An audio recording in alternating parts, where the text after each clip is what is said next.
The next bill on the calendar for the day is House File 1104. The clerk will report the bill. House File number 1104, number 3 on the calendar for the day, an act relating to labor and industry modifying employer retaliation provisions.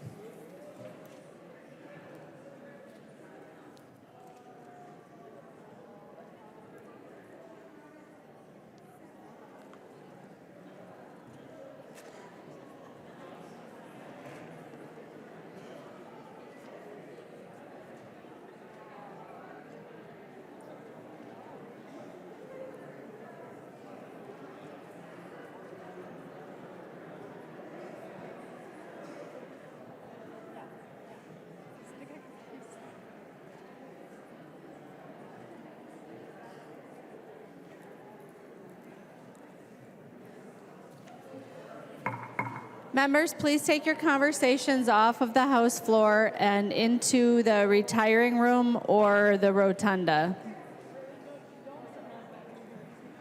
The next bill on the calendar for the day is House File 1104. I recognize the member from Anoka, Representative Koegel, to explain the bill. Thank you, members. House File 1104 is updates to the WESA Act, the Women's Economic Security Act, clarifying definitions of retaliation, removing the time limit on how long you can pump after a child is born. Madam Speaker. Members, please bring the conversations outside of the House chamber so we can hear the author of the bill. Representative Koegel. Thank you, Madam Speaker. So House File 1104 is updates to the Women's Economic Security Act. It's clarifying the definition of retaliation, removing the time limits on how long you can pump after a child is born, clarifying what pregnancy accommodations entail, adds notices to employees, also grants accommodations and pumping breaks to all Minnesotans, and allows workers to access unpaid leave. So with that, I will stand for any questions. There is an amendment at the desk. The clerk will report the amendment. McDonald moves to amend House Bill number 1104. The amendment is coded A4. I recognize the author of the amendment, the member from Wright, Representative McDonald, to explain the A4 amendment. Mr. Speaker, thank you. In committee, some of us had some concerns on the bill, and in speaking to Representative Koegel, she agreed with me and said that she would meet offline and we would visit with her. So I just want to, first, before I introduce the amendment or explain it, I want to thank you, Representative Koegel, for working with myself and others regarding this bill and the amendment. And I appreciate your willingness to meet and accept the amendment. So I'm sure you'll hear from her shortly. The amendment does two things for business folks. It provides a 90-day probationary period before employees can request a leave or accommodations under that law, and it changes the effective date for all sections from July 31st, 2023 to January 1st, 2024. So it gives the businesses an opportunity and the job creators an ample amount of time to adjust to the state law and let their employers and employees know of that change. In providing a 90-day waiting period before new employees make a claim under the Pregnancy and Parenting Act leave, which was passed in 1987 and which my father supported back when he was here, we are restoring 25% of what was once a one-year waiting probationary period under Minnesota law and then both federal laws. So I appreciate that accommodation, Representative Koegel. This is a good starting point, and I'm encouraged that in the future discussions that this waiting period could be increased. It would be good for both parties as well. And then in providing the change, I just did mention that earlier, that it does allow the job creators and the businesses an opportunity to know the changes of the law. You know, we move so fast down here, we can't expect that everybody, employers, employees, bosses, and workers, to know all the differences in laws that we pass here because we do it so quickly. So Representative Koegel knew the importance of that, and that's why she met with us so we can extend that law to take root in January 1st of 2024. Mr. Speaker, that is my amendment. There's an amendment to the A4 amendment at the desk. The clerk will report the amendment to the amendment. Koegel moves to amend the McDonald Amendment to House File Number 1104. The amendment to the amendment is coded A19. I recognize the author of the amendment to the amendment, the member from Anoka, Representative Koegel, to explain the A19 amendment to the amendment. Thank you, Mr. Speaker. What the A19 would do is just make sure that that 90-day probation period only is applying to the unpaid leave. I believe it was inadvertent that we also applied it to the nursing and pregnancy accommodations. And so was able to speak with one of the Republican researchers earlier today, and I'm hoping it's a friendly amendment to your amendment. Is there any further discussion? I recognize the member from Wright, Representative McDonald. Mr. Speaker, thank you. Yes, it is definitely a friendly amendment. We're being very friendly, and I appreciate and I encourage all members to adopt this friendly amendment to my amendment. Any further discussion? Seeing none, all those in favor of the A19 amendment to the amendment, please say aye. Aye. Those opposed, please say no. The motion prevails and the amendment to the amendment is adopted. Members, we are now on discussion of the A4 amendment as amended. Is there any further discussion? I recognize the member from Anoka, Representative Koegel. Thank you, members. I would recommend a yes vote on the A4 as amended. Any further discussion? I recognize the author of the amendment, Representative McDonald. Members, the minority don't often get an opportunity to have an amendment accepted and working in a bipartisan fashion.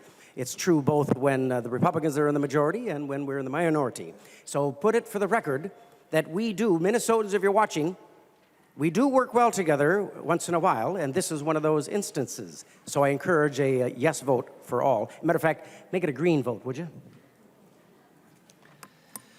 Seeing no further discussion, all those in favor of the A4 amendment as amended, please say aye. Aye. Those opposed, please say no. The motion prevails and the A4 amendment as amended is adopted.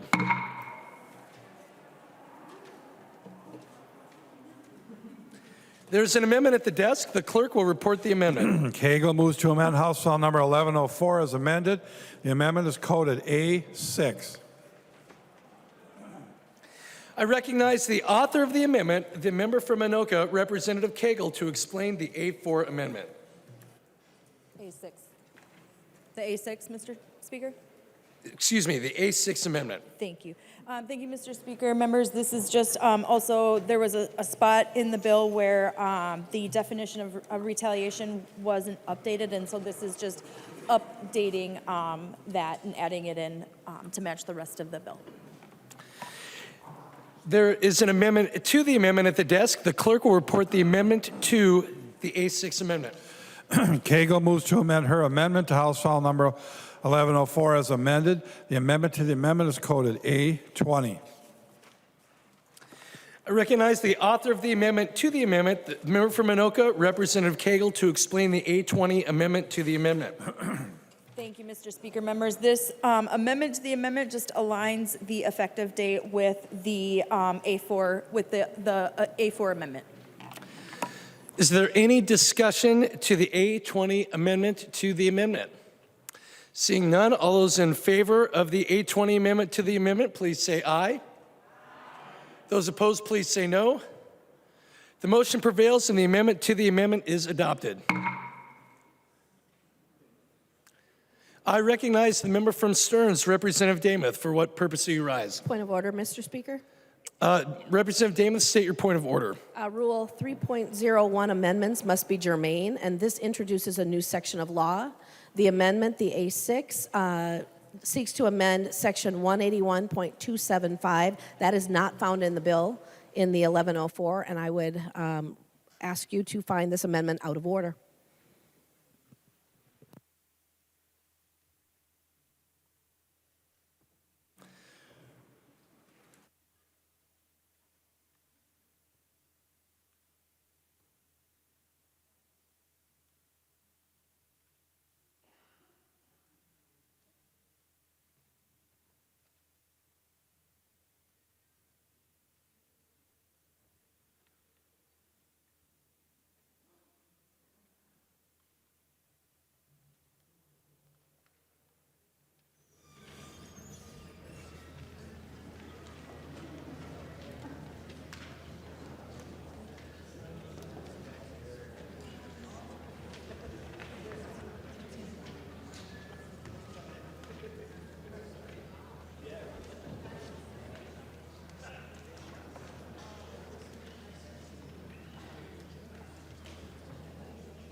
Mr. Speaker.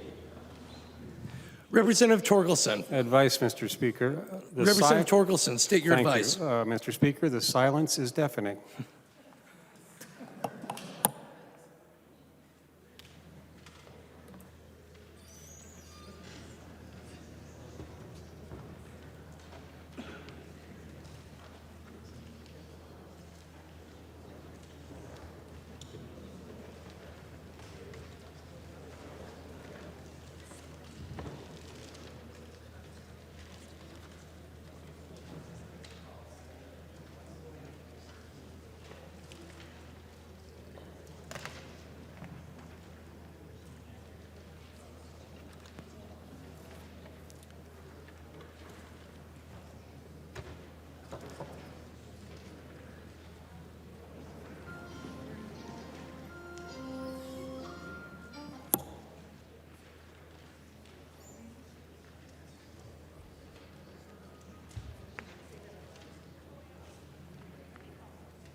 I recognize the member from Hennepin, the Majority Leader, Representative Long.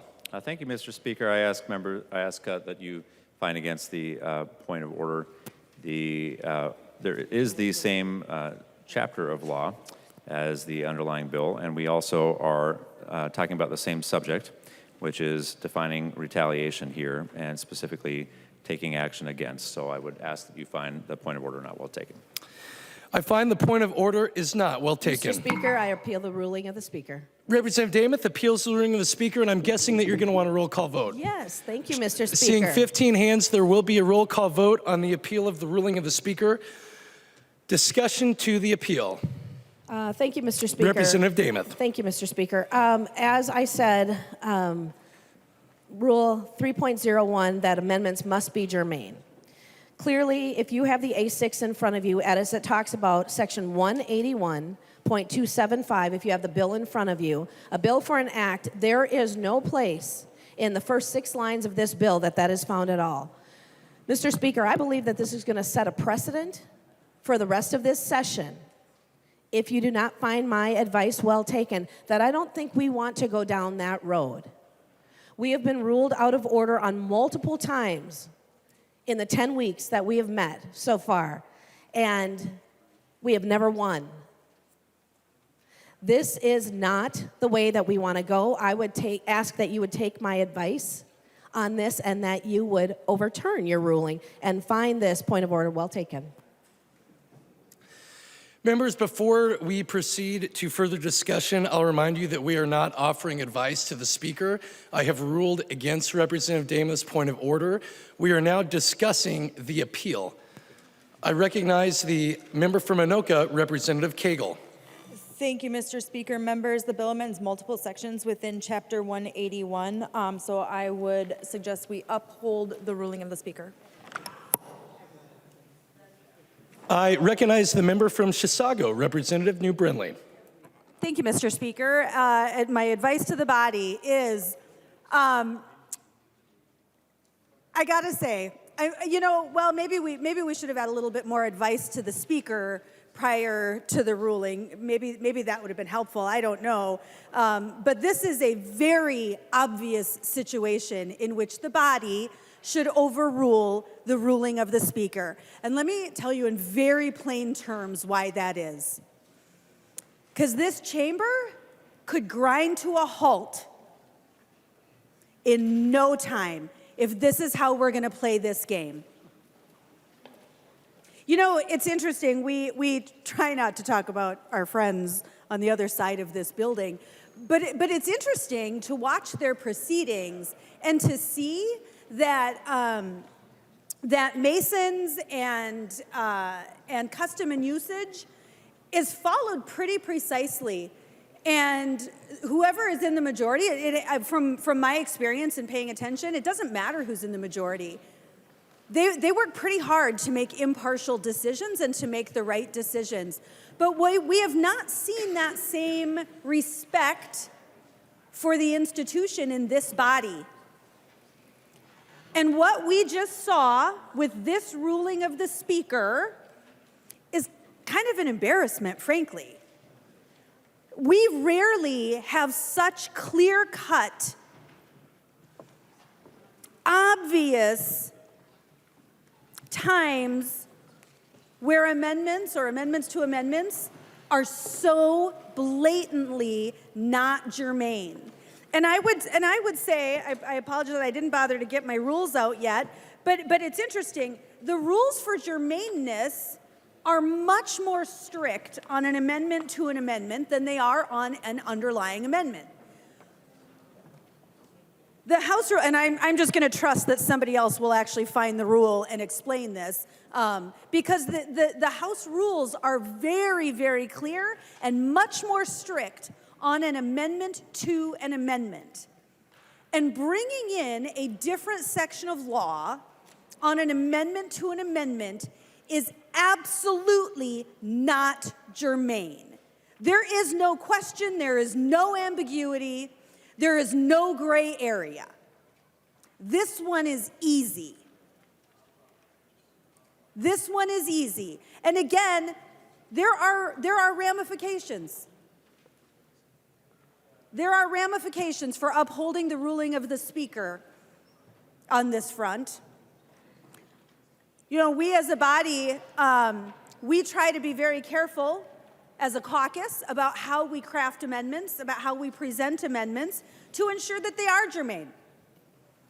We don't want our amendments ruled out of order. We're trying to do good work and pass good legislation and make bills that, frankly, we find objectionable just a little bit better. That's what we do here. And we do that through an amendment process. But if we are going to create a process here today by upholding this ruling of the Speaker, there are no rules. There are no rules. And if that's how we want to play this game, if that's how we want to show up as legislators in this chamber, I guess we're happy to do that. I think everybody knows that I'm happy to play ball.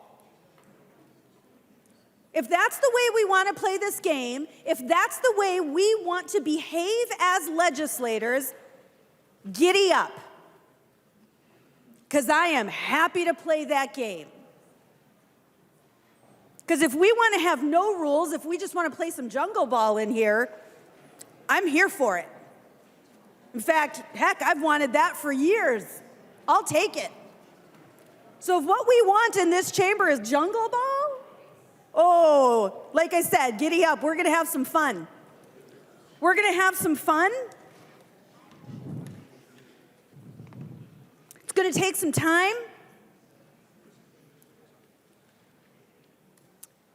Members, I say this, and I will play by those rules, but at the end of the day, it's not what we're supposed to do. We have rules for a reason. We follow Masons. We follow our house rules. We follow our custom and usage in this house for a reason. And frankly, it's so that we don't make a mockery of this body.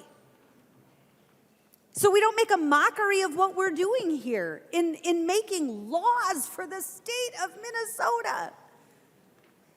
This is a serious job. Let's do it seriously.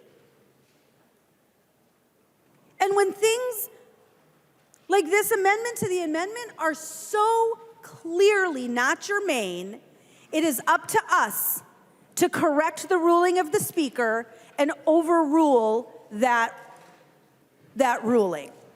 And I ask you today, please live by your own rules. Please live by the rules that you have voted on for this body. I would remind everyone on that side of the aisle, you are the ones who cast a yes vote for these rules. You voted to accept these rules. Now live by them.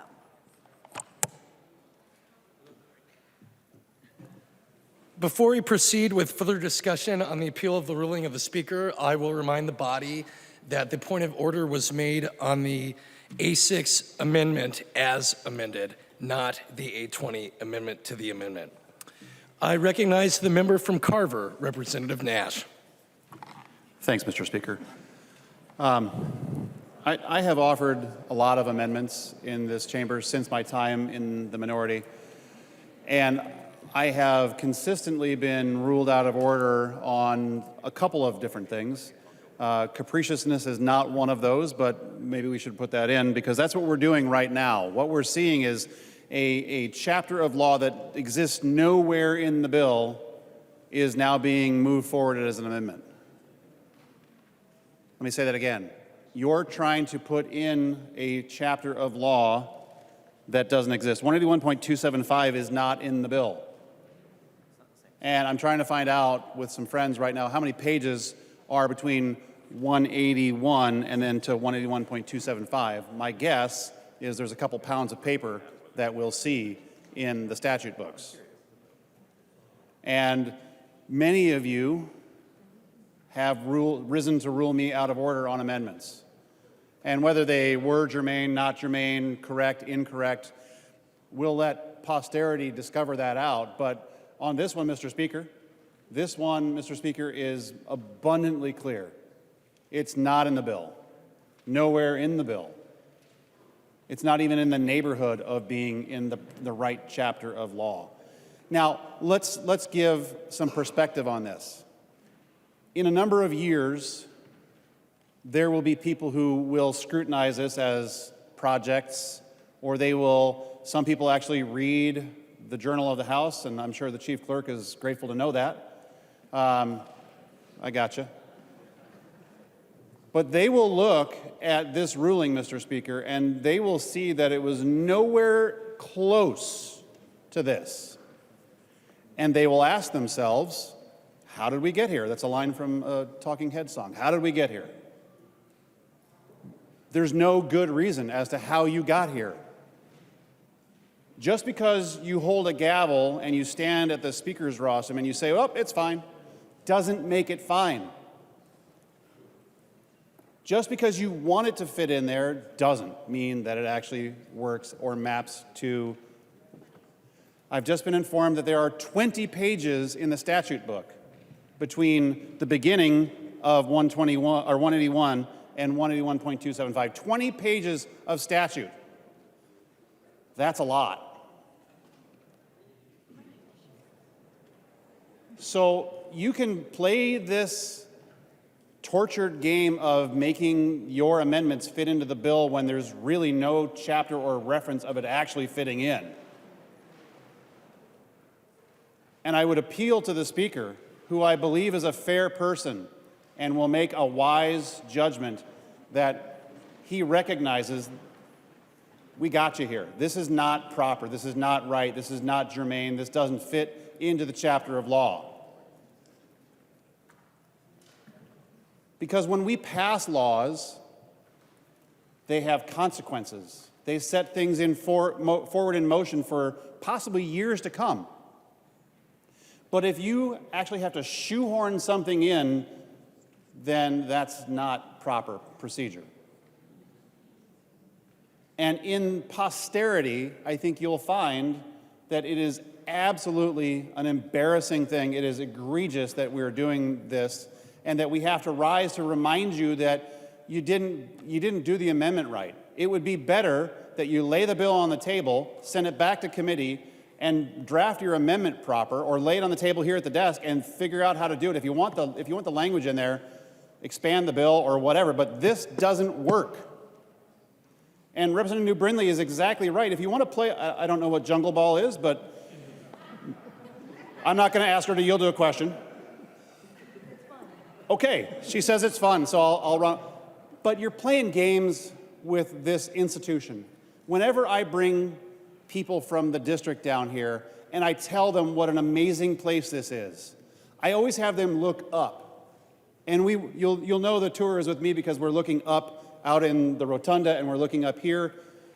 If you look at this and you realize what an awesome responsibility that you have been charged with, do you really want to fumble the ball this much? Do you really want to shove this into the bill when you know full well that it doesn't belong there?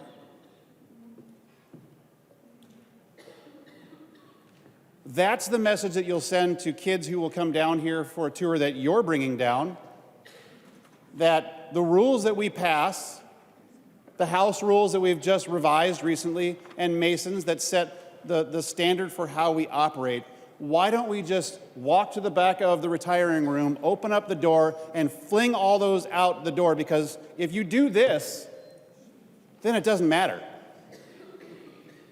It doesn't matter. I mean, we might as well go back to just bare-knuckle boxing to figure out whoever wins, that's what you get to decide from there. Because if you believe in this, and I think you all voted for this, then why are you abusing it so much? And apparently I need to learn a new sport of jungle ball, and I'll read up on it.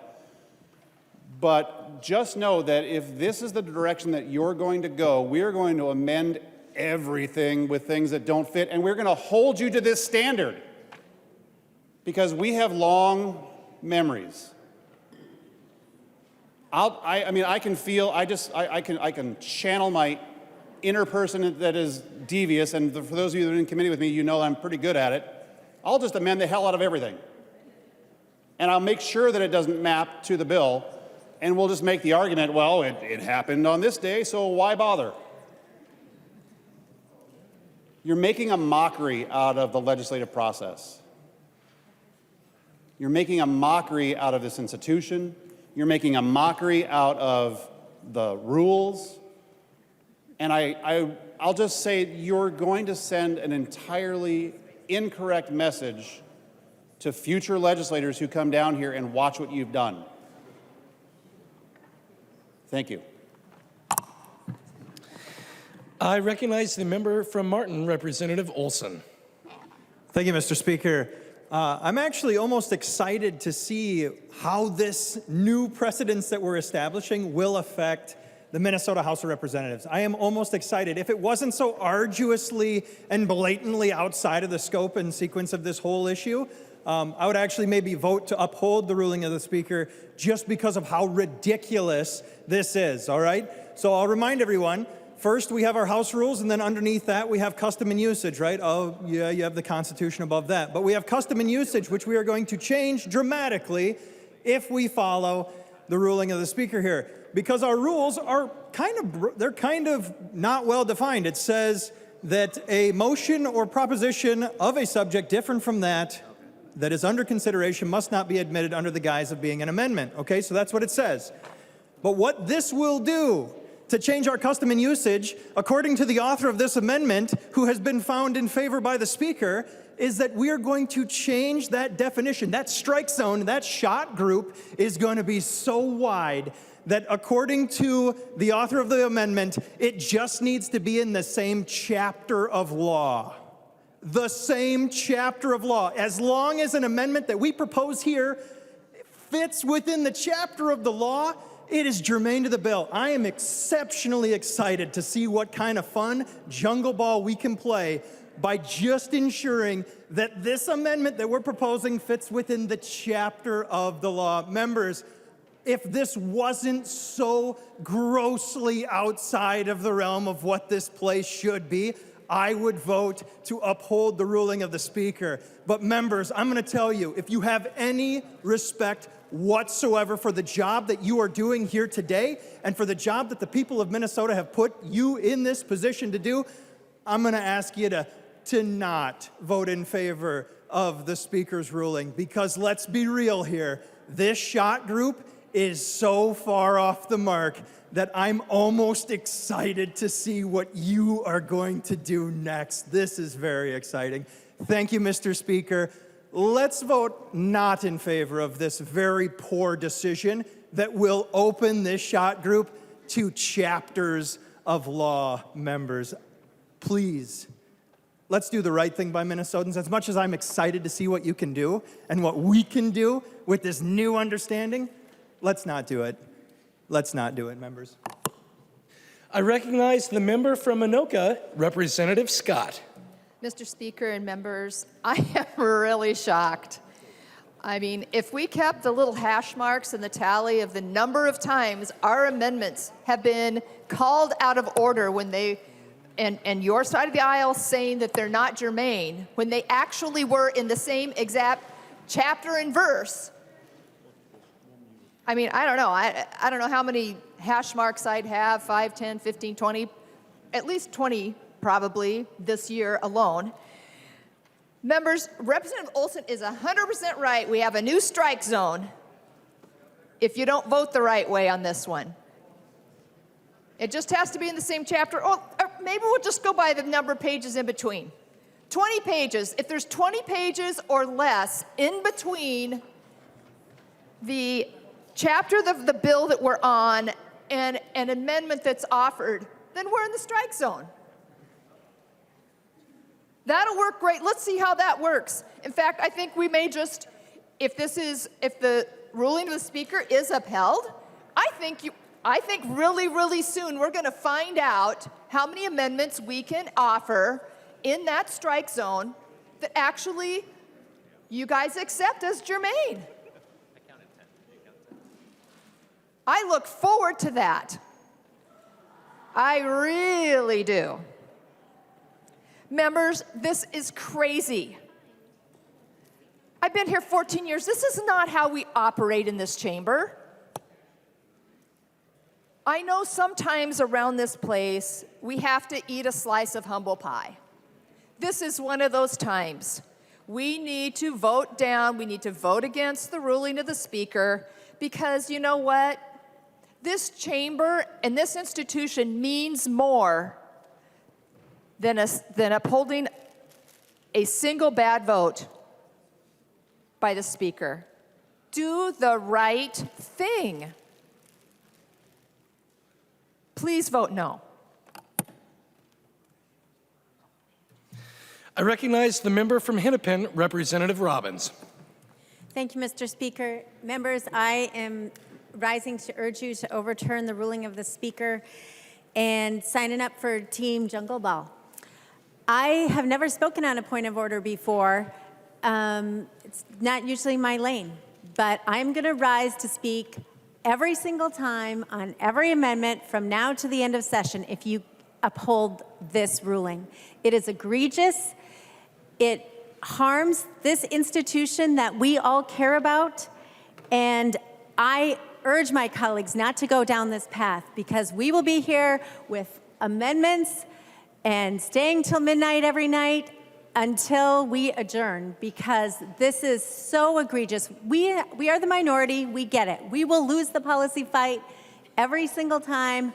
We get you have the votes. But for you to trample on the rights of the minority and the institution that we all care about so deeply by allowing this ruling to stand is honestly incredibly discouraging, and we are going to fight that because we care about this institution and we are willing to go down as a team all day, every day, to make sure that this is not the new strike zone. So I urge you to overturn the ruling of the Speaker, because we will all be ready.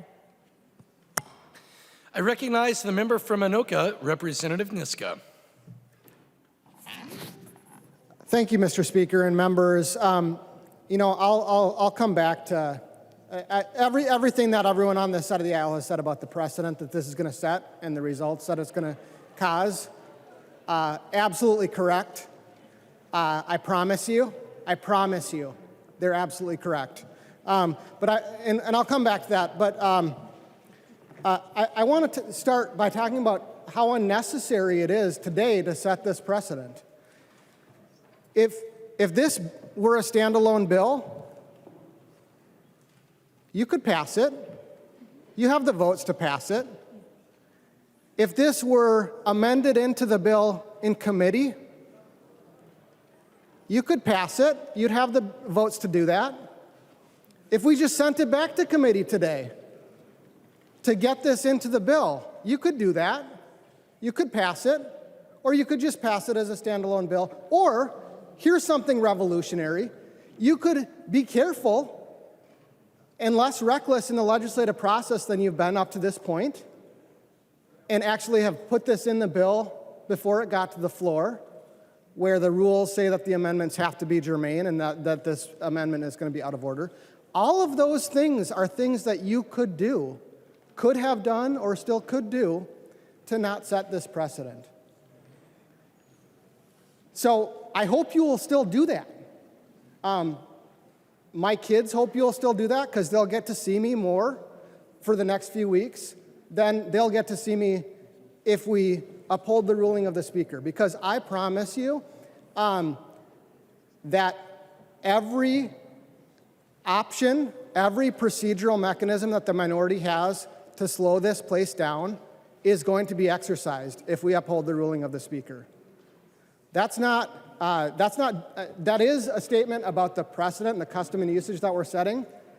It is also a personal promise and a very, very strong prediction about the inclination of the 24 other freshmen that I've gotten to know, as well as the other members of the minority caucus. If rules don't matter, if we're playing Jungle Ball or Calvin Ball, and maybe some of you grew up like I did reading Calvin and Hobbes, where Calvin would just change the rules every single time, so he always won. If that's the game we're going to play, then the only thing that we have on this side of the aisle is how long we're going to talk. That's all we have, okay? And if that's what you want to tell us, then in the immortal words of Mitch McConnell, you're going to regret that decision a lot sooner than you think. Okay? That's a promise. That's a promise. That's a promise, and that's a statement about the precedent that we're setting, the custom and usage that we're setting. So that's one path. There are a lot of options down the other path. We can send this bill back to committee. Representative Koegel can bring a new bill that just deals with this non-germane part. You can pass it. There are plenty of ways to fix this problem that do not involve setting the precedent that you're trying to set today. And trust me, it will be a disaster. Please vote no. I recognize the member from Wright, Representative Hudson. Thank you, Mr. Speaker. This is the first time I've ever gotten up to participate in one of these fun-loving wheeling and dealing rules fights. But the reason why I'm standing up to this is in my capacity as a first-term member, in my capacity as a freshman. There's 25 of us over here. And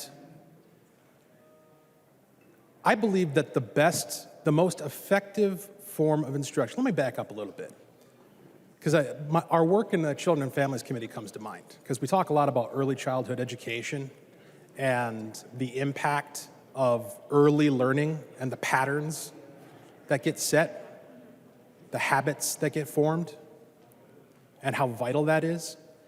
That's a metaphor for the experience that every first-term member in this chamber is having right now during this session. Let me tell you what I've learned after 8-9 weeks, however long it's been, of being in the legislative session. After having an orientation, both partisan and bipartisan orientations, where the point was repeatedly made, we thought sincerely, that the institution is of greater value than the fight, that custom and usage and tradition and decorum matter, that the rules should be upheld. It's just like when your parents would tell you, you should do this, you should do that, and then you watched how they behaved, and you learned a very different lesson. The lesson that I've learned after 8 weeks is that this book is a worthless piece of paper held together by staples and holds no value for anyone whatsoever in this room or outside of it. That's what I've learned. Because I've seen time and time again when our members, I don't know, don't be offended by me calling you elders, my elder members, have gotten up and thoroughly and objectively and rationally and irrefutably explained how you were violating your own rules. You've just said, we're in charge. I'm the speaker. We got the votes. That's the lesson I've learned. And I don't know how long I'll be granted the honor of serving in this chamber. And I don't know if our caucus will ever be in the majority again. I have no idea. But I would urge you to think about the future. Because if that's the lesson that I have learned, and it's the lesson that the other 24 members have learned, and it's the lesson that any subsequent new members of this caucus learn in the minority going forward for however long we're in it, and then someday the day comes where you're on the other side of this transaction, boy, you better believe we are going to act the way we were taught by you. Think about the future. Thank you. I recognize the member from Olmsted, Representative Quam. Thank you, Mr. Speaker and members. About 8 years ago, I was in the majority. There was a determination from the seat up there, the person holding the gavel, I felt was wrong. I disagreed, stood up, challenged that. And the person up there was overturned. 8 years ago, being in the majority, right mattered. The correct decision mattered. No matter what was spoken a little bit earlier, that's not going to change for me. But frankly, I'm a firm believer that if you're determining the law or right or wrong, it doesn't matter who is the person that made the determination or who was being charged.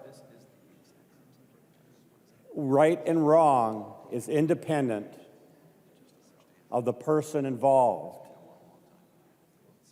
And that's the way I feel. That's why 8 years ago I felt that and did the right thing. I just hope there are more members here that understand doing the right thing is the right thing to do. I recognize the member from Morrison, Representative Schultz. Thank you, Mr. Speaker and members. I love this body. It's the reason I ran for the House and not the Senate. And for those of you who don't know, it was a decade ago where we were at this exact same place in the way that our government was. A Democratic House, a Democratic Senate, and a Democratic governor. And I happened to be interning that first session and truly came to appreciate this place at an even deeper level. But prior to that point in time, I watched for a few years while I was in college as we were under different rules at the time, and some may call it the Wild West. And it was the best reality TV out there. And for me, I'd far rather watch this chamber debate during that period of time than ever work on my college classes. I listened to debate after debate from members of this body, and they'd bring in amendments. They'd bring in amendments that had just been written that day. They weren't pre-posted, and that's what they termed the Wild West. I think that's maybe when I kind of really started to appreciate the House. And as has been spoken tonight, we have this surprising chance to expand the strike zone, have a little bit more fun. And honestly, for me, after listening to my friend Representative Olson, I'm struck. I don't know how to vote on this next measure because with the kind of extremism that is coming from the other side of the aisle and with the opportunity to present some guardrails and some brakes upon the agenda from the Democratic Party in Minnesota, I might vote to uphold the ruling of the Speaker. So I'm stuck with the quandary. Do I support this institution and the rules that we have before us? Or do I agree with the Speaker? Do I say that we should expand the strike zone? Should I vote to create an opportunity to slow the Democratic agenda right now? That is a mighty stark choice, especially as it relates to the impacts of the legislation that's coming down the pike this session. But hopefully right now, on a Thursday night in March, there's students watching instead of doing their homework in college. And someday, they'll be in this chamber after watching and taking notes following the vote that you're about to make. Thank you. I recognize the member from Itasca, Representative Igo. Thank you, Mr. Speaker. And I wasn't going to stand up right away, but I was listening to this whole debate about this ruling, and we're holding this book in the air a lot, and it just couldn't help me think of something. I'm getting a lot of Monopoly vibes right now. I think we've all played the game of Monopoly, and rules matter in the game of Monopoly. So here's the thing. Here's the situation we're in. We have the majority on this side that's got most of the property on the board, and they're running the show, and they're trying to change the rules on us. Now, as players who don't have all the stuff on the table, we're starting to negotiate. What the heck? You can't be changing the rules halfway through the game, but that's exactly what you're doing. Now, Representative Schultz just made a good point. You're changing the rules that could be forever in our favor. And I'm starting to think about this. I might be in the top 5 for most amendments ruled out of order last session. I don't know, members who are here, I think I was pretty close to that. So if my amendments are going to be in order moving forward, we could have some pretty good debate on this House floor. And maybe finally the people of northern Minnesota and the range could start getting heard on these amendments and these bills that we've been trying to move for the last 4 or 5 years. So I'm really stuck here. I'm not sure how I want to vote on this. But if I think back to those days of playing Monopoly with family and friends, the thing that always shined through was the rules. And members, we voted on rules right here, rules that the majority move forward. So if we're going to respect this House, we're going to respect this institution, we're going to respect the people in Minnesota or the process that's been agreed upon and adopted, we need to overturn this ruling. That's how I'm going to vote, and I encourage everyone to do the same. Because precedent is a very scary thing. And we're going to want to make sure and follow these rules because, again, I have a lot of bills, I have a lot of amendments that if all I have to do is drop them into the hopper right there and they're going to get heard on these bills, we're going to have some good debates and some conversations that I think our side of the aisle has been trying to have for a very, very, very long time. Again, you are the majority. All you have to do if this wasn't going to fit into the bill is take an extra couple days, work with House research, and bring the bill back. You run the place, but don't tromp on the rules. Don't put a stain on the institution. Just go through the process. That's all we're asking through this whole debate here that we're having right now. Take the time, vet the bills, make sure we're going through this in the process it's supposed to go through. Because if we start messing up the process, when we start tromping on our rules, well, then this place loses what it's supposed to be, and that's supposed to be a pillar of government that works for the people. And what kind of precedent is that setting to all of our constituents? Think about that for a second, right? If we're actually going to follow through and make sure that we're keeping a very transparent process that follows rules that the people of the public can follow by, if those watching right now who, like Representative Schultz is saying, have watched this, and have a lot of passion for this process, well, if we're tromping on the rules, that's going to change everything. So again, let's overturn this. Let's not let this be set as precedent. Because I think a lot of members on my side of the aisle have said, if this becomes precedent, we're going to have a lot more conversations. And maybe we can go back to last session and hear all about those red pants, right, Representative Olson?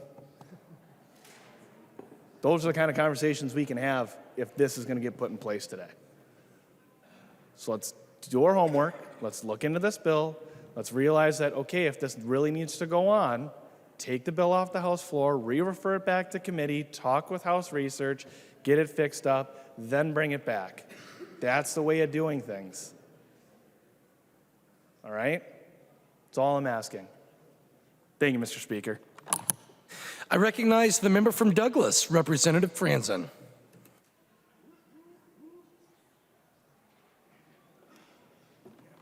Thank you, Mr. Speaker, and members, I too rise. You know, listening to my colleagues here, Representative Schultz makes a great point about the Wild West. I actually miss the Wild West because you had to actually use your brain and think. The amendments came on the fly. Right then and there, you actually had to make a decision and vote accordingly instead of having this time, you know, the 24 hours, post your amendments 24 hours in advance, where then we discuss in caucus the amendment. But as those amendments are posted previous to caucus, it allows the majority party to say, you know what? That's actually a really good amendment that the Republicans are offering, and if we accept their amendment, then we give them a win. And it looks like to Minnesotans, then we're getting along and being bipartisan. So instead, let's offer an amendment to their amendment, and we have the power of the gavel. We have the members that we will tell how to vote in caucus, that we are not going to accept their amendment, and we are going to rule it out of order. And majority party, we're all going to stick together, and we're going to rule against the minority party. This is actually this situation here that we're in right now is actually a good reason why the 24-hour amendment rule is really dumb. This precedence that you are setting, the majority party, is actually very shameful. Now, I've heard many of my colleagues say, well, I haven't spoken on this point of order before, but if this happens again, I'm going to start speaking, and you're going to regret it. Well, I'm pretty sure many of my fellow friends across the aisle love to hear when I do stand up and speak. And I am just here to tell you that my word is my word around this place. It's all we have. It's all we all have is our word. Well, I'm giving you my word that if this situation continues, if you set this precedence, and there is another opportunity like the one we're having today, you have my word that I will talk. And I will talk a lot more than I ever have in the past. I will make sure I bring all kinds of stories relevant to the situation at hand, of course. And you will regret if you uphold the ruling of the Speaker. Thank you. I recognize the member from Clay, Representative Joy. Thank you, Mr. Speaker. You know, being a new legislator and looking around the room and drinking from a fire hose right now, I look at the rules, take them with me, read them, and I listen to everybody speak here tonight and talk about how these rules seem like they're turning into nothing. Why did I read them? You know, Representative New Brindley's not here, but I'll use the word. This is bonkers. This is bothersome to me that we're going to continue legislation, and I'm 10 weeks into this, and this is how we're going to run this. I mean, I just am appalled right now that this is where we're at tonight. And we are going to continue, if the ruling stands, we're going to continue offering amendments, and we're going to be here a long time. For me, I don't get to go home. So you know what? I'll stay here all night. It doesn't bother me if I got to stay here till midnight. So I sure hope and encourage everybody to turn around and think about this and make our decision so that we're not going to be here till midnight every night. Otherwise, this is going to slow down legislation. And I feel we have a job to do for Minnesota, and this is not going to be it. Thank you. I recognize the member from Itasca, Representative Johnson.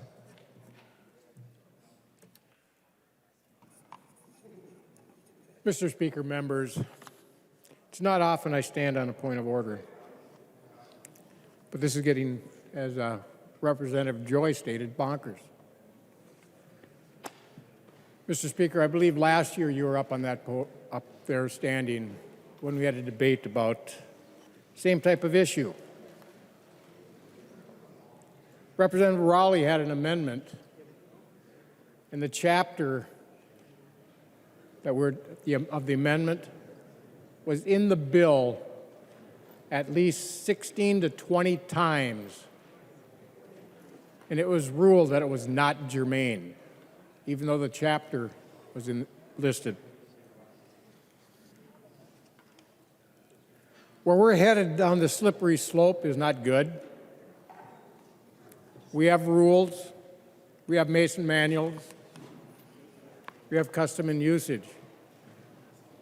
First off is rules. The rule says it should be germane.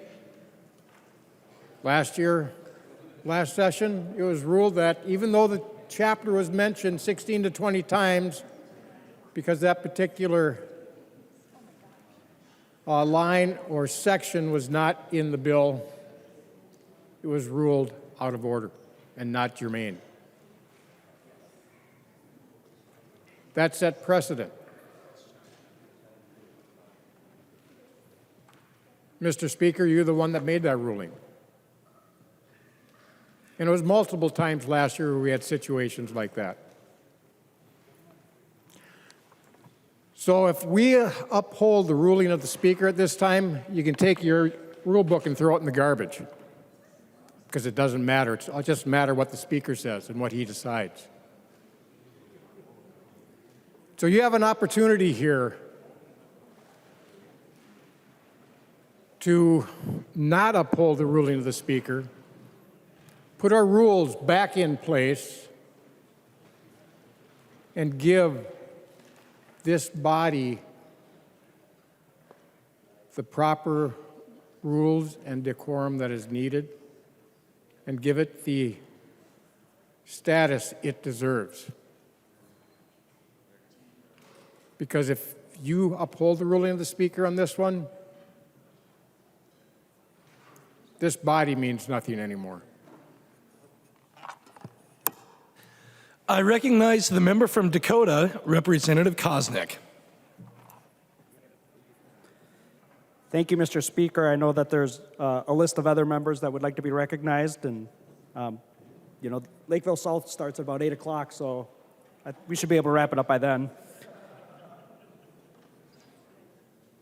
But, Mr. Speaker, your ruling of germaneness and that it has to be just in the chapter of law is very interesting and has many of our members excited. And for the new members, these are the law books. At the back in the binder, there's a number of chapters. Find the chapter that we're dealing with in the section of law. This one's 181. And you can see the Post-it notes out there. These are the different things that would suddenly be germane to this bill. And so if you have some expertise in some of these areas, I'd be curious what your thoughts are. We'll start at the top. We could talk about wages for minors and to whom wages are paid. Representative Olson, I think you were in the reserves or the National Guard status, right? 181.535, Armed Forces Reserves or National Guard status.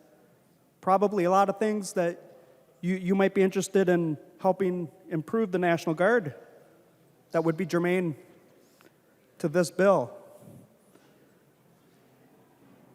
I'm not sure who does safety inspections, but 181.54, you could talk about written statements by employees suddenly become germane. But I'm not even sure I know how to say this other, I think I need one of the Iron Rangers to help me out here. There is 181.63. I'm sure that is germane to this bill. It's about the sale or use of silicate, silactodust, or silicate flour for certain purposes. Representative Igo, probably germane to the topic, or at least it would be under the ruling of this body unless we overruled the ruling of the chair or the speaker. But I think people at home and most of us here would recognize that's a pretty different subject than what we're discussing today. To go further on, we could talk about Representative Niska. I know you're going to get excited. Actions, limitations, damages, attorney's fees for parties and compromises. But members, I think we have a compromise, and so I appreciate your time. Please overturn the ruling of the speaker. I recognize the member from Crow Wing, Representative Davis. Thank you, Mr. Speaker. Members, this is my first time speaking on the House floor, and I can't believe that it's regarding the wrong ruling of the Speaker. I think back to the day we were sworn in this House chamber. Came into this place in awe and wonder. You did a great job. And I had my wife with me and a very dear friend. I'm never going to forget that moment. And I got to tell you, this body and this place has put within me such a great respect and reverence for this house. I still come in here every time we have a floor session, even if it's for a paper push, and I'm amazed by what we do here. For me, the honeymoon of this job has not wore off. And Representative Davids, I hope it never wears off. I have sitting here before me, I've got the Minnesota Constitution, I've got the permanent rules of the House, I got Mason's manual, which I have not read yet, but there's a representative that sits by me who said he read the whole thing. My goodness. I've got the joint rules, and I've got the U.S. Constitution in my heart. These rules matter, and you know what? These rules are the foundation of what we do here. They are the foundation of what we do. They are the things that uphold this house, that keep it standing, that keep it operating the way Minnesotans want it to operate. To me, these rules are sacred, and the job that we are doing here is sacred.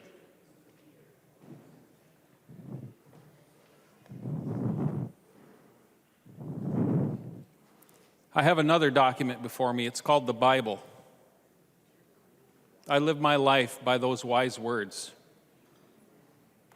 And Psalm 11:3 says this: if the foundations are destroyed, what are the righteous to do? Members, we're here, no matter what side of the aisle you're on, we're here to do the right thing. We need to overturn this ruling because we cannot destroy the foundation of this house. I have to confess something. I have to repent of something here tonight. I just heard you say, "Oh, Lord." I have to repent of some. I was actually, just a little while ago, I was getting all excited when you brought up Jungle Ball, and you brought up, Representative Koegel, Monopoly. I used to cheat at Monopoly when I was a kid, and I enjoyed it.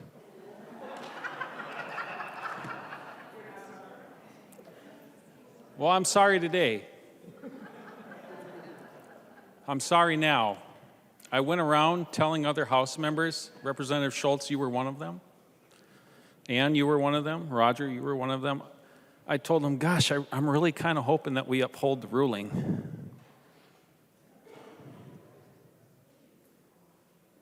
because I like to stir things up.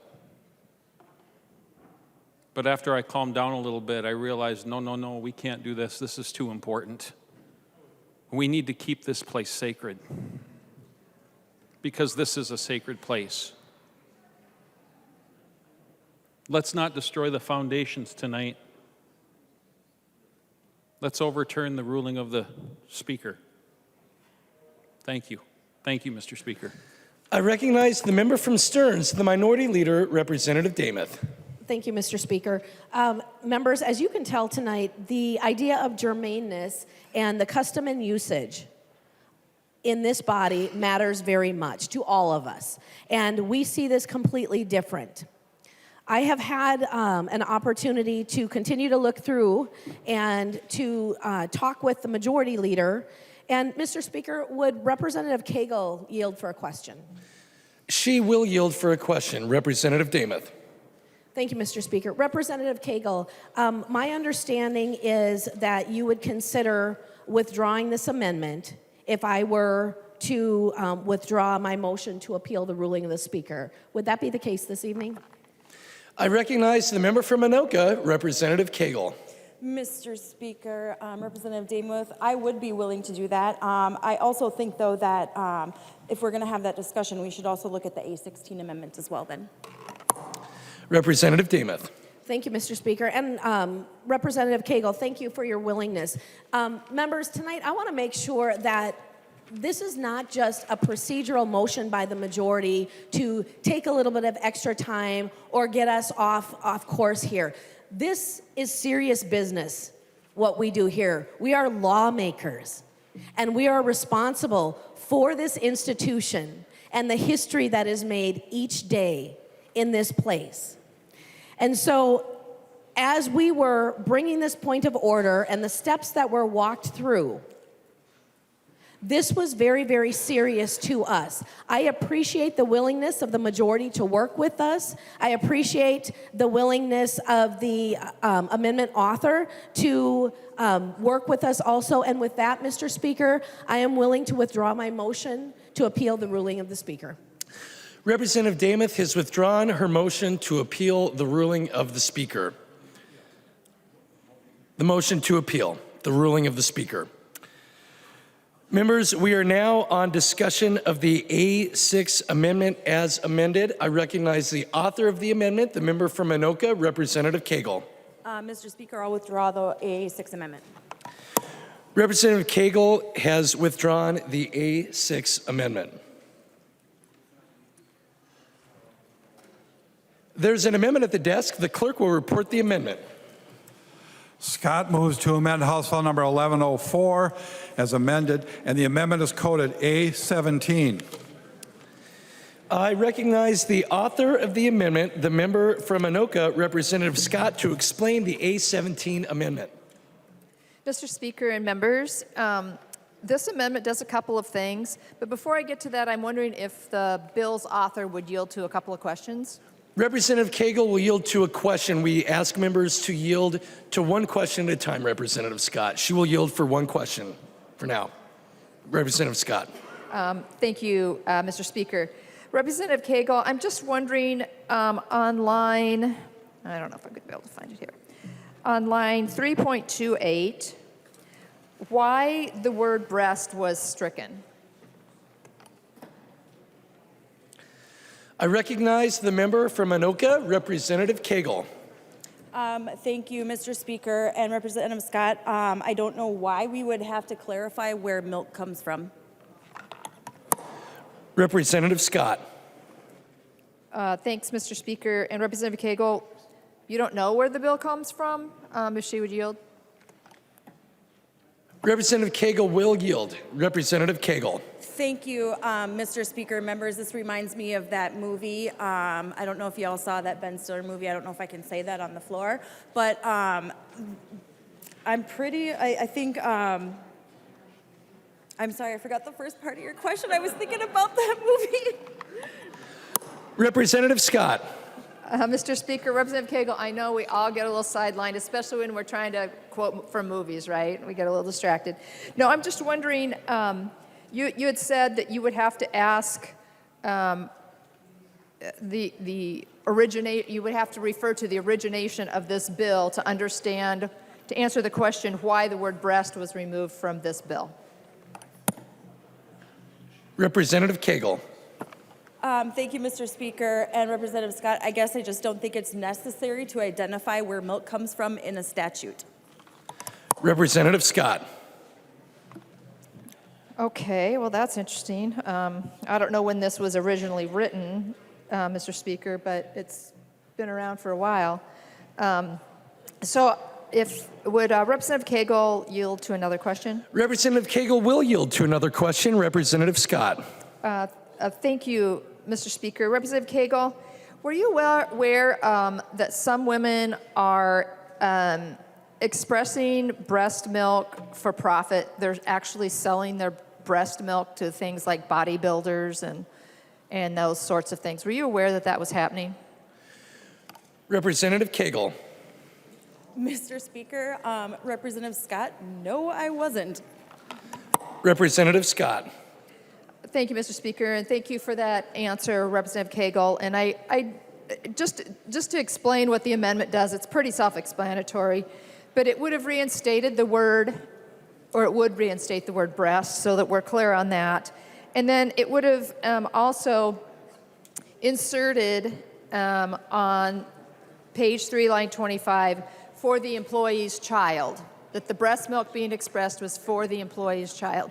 Now, I did get the handout that Representative Koegel passed out, and I do understand that there are women that express milk, especially those that have lost their children, and they want to be able to help other, like preemies or people in the nursery at the hospitals. And I think that's a great act of altruism, and I wouldn't want to stand in the way of that.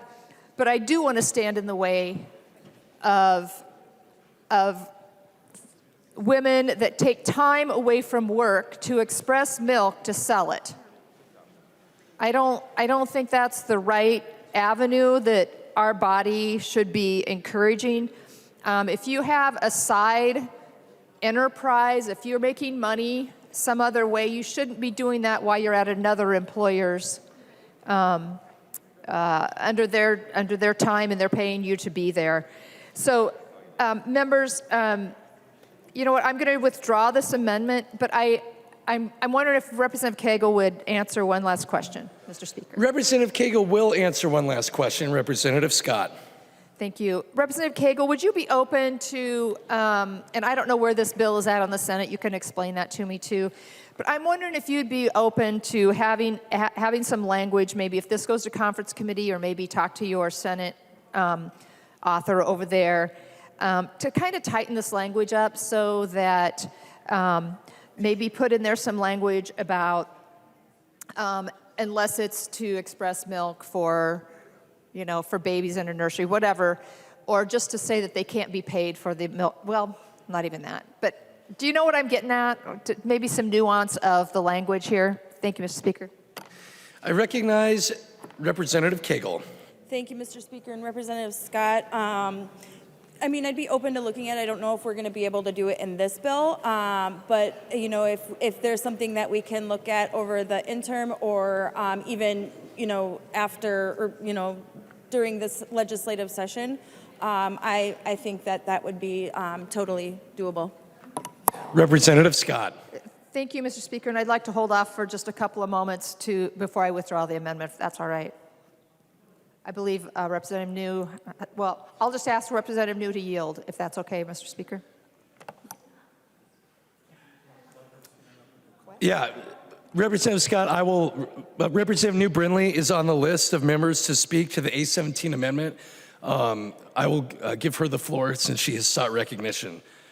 I recognize the member from Chisago, Representative New Brindley. Thank you, Mr. Speaker, and thank you, Representative Scott, for the amendment. I actually didn't know you were going to withdraw it. I'm a little bummed because I think it is a eminently reasonable amendment.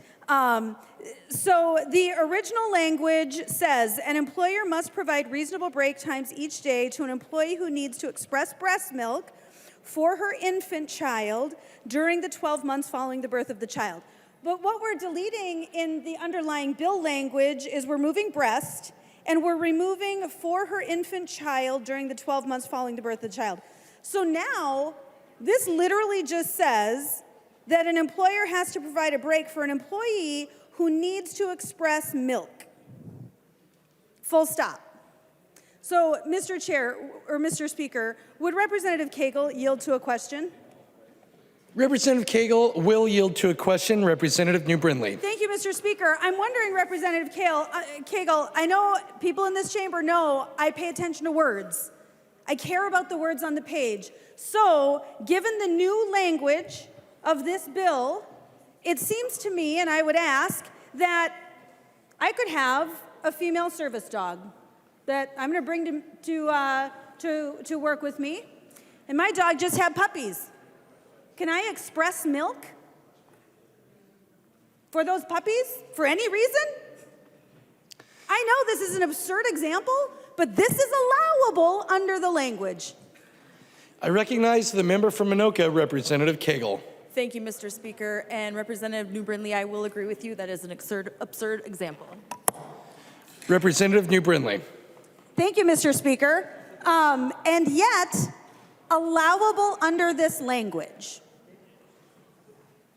This is why words matter. And when we are so eager to make an ideological statement, frankly, we do dumb things.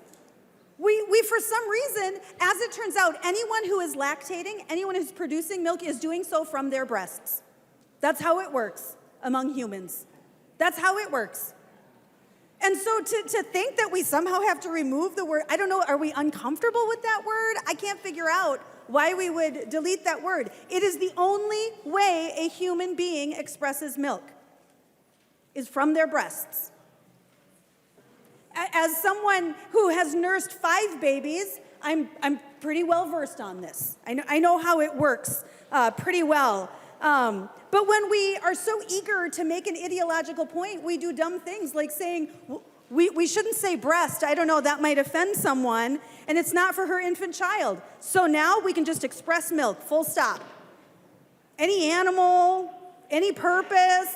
Come on, guys, like this is nonsense. This is a really good amendment. And I would ask Representative Scott that you not withdraw it. We should vote on this amendment. We should vote on sanity.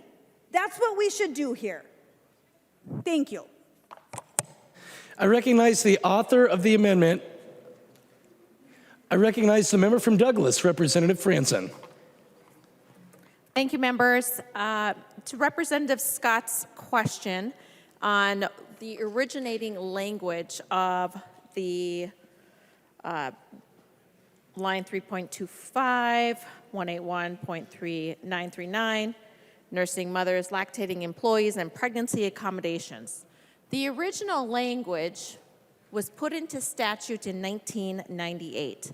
It passed with bipartisan support, which means Republicans and Democrats voted for the original language that reads, an employer, also it was just called nursing mother. This will be important for you when I come back around to more current revisions of this bill. But it was Chapter 369, Senate File Number 2751, Section 1, Nursing Mother, reads, an employer must provide reasonable unpaid break time each day to an employee who needs to express breast milk for her infant child.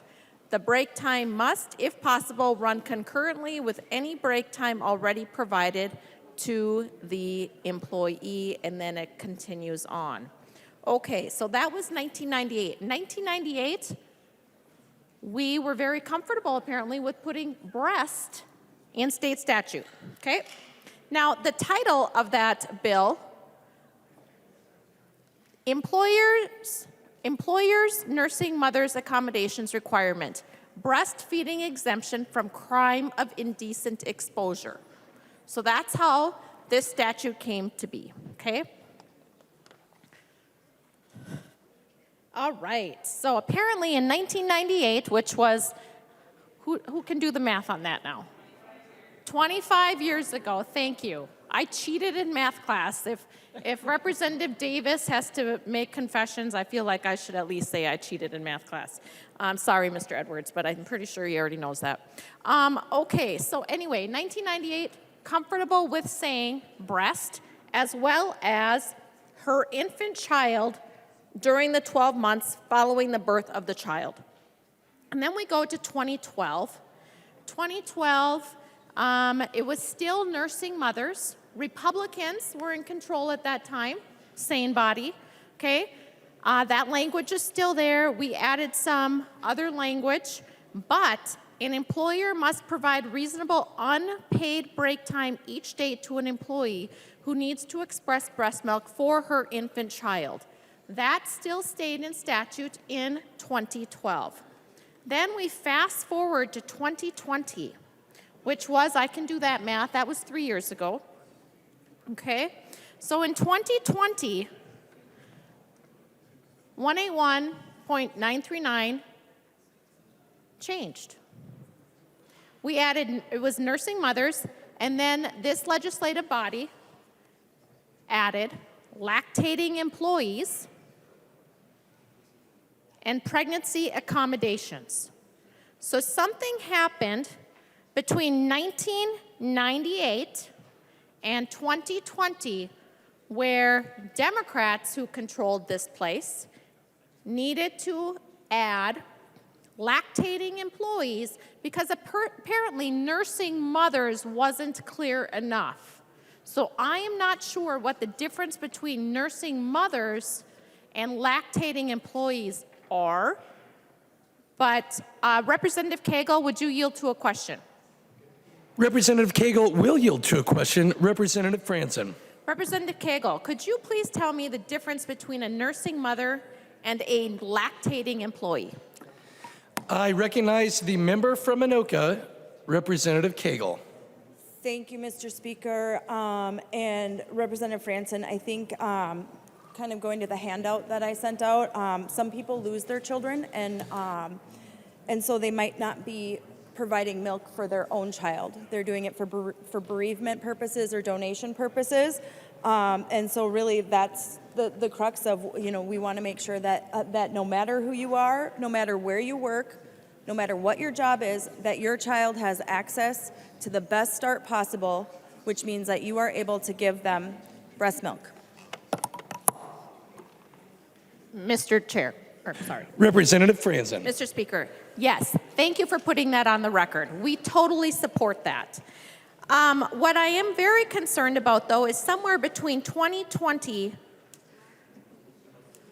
and 2020 and 2023, that we want to change the language here that is very different from the original language that was passed in 1998. And so I hope that Representative Scott doesn't withdraw her amendment. I think it would be a great vote, as Representative New said, on sanity.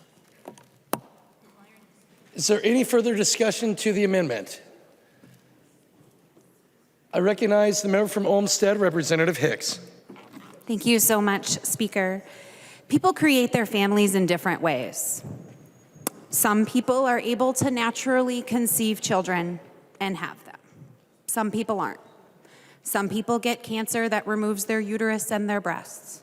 Some people are never able to conceive children. Some people choose to expand their families through adoption. Other families use surrogacy. My best friend in the entire world sacrificed her body 3 times to help a family expand and have children. After she was a surrogate, she pumped milk for them because it was important to her that all children, especially ones that were not biologically related to her and that she would never parent, but that she carried in her womb for 40 weeks, had the best access they could. And because of the way the law is currently written, she struggled to get those accommodations at her job. And I am proud that we are working to change that. Everyone should have the right to expand their family in the way that makes sense for them. And if there are people willing to support them in that, we should allow them to do that. Thank you.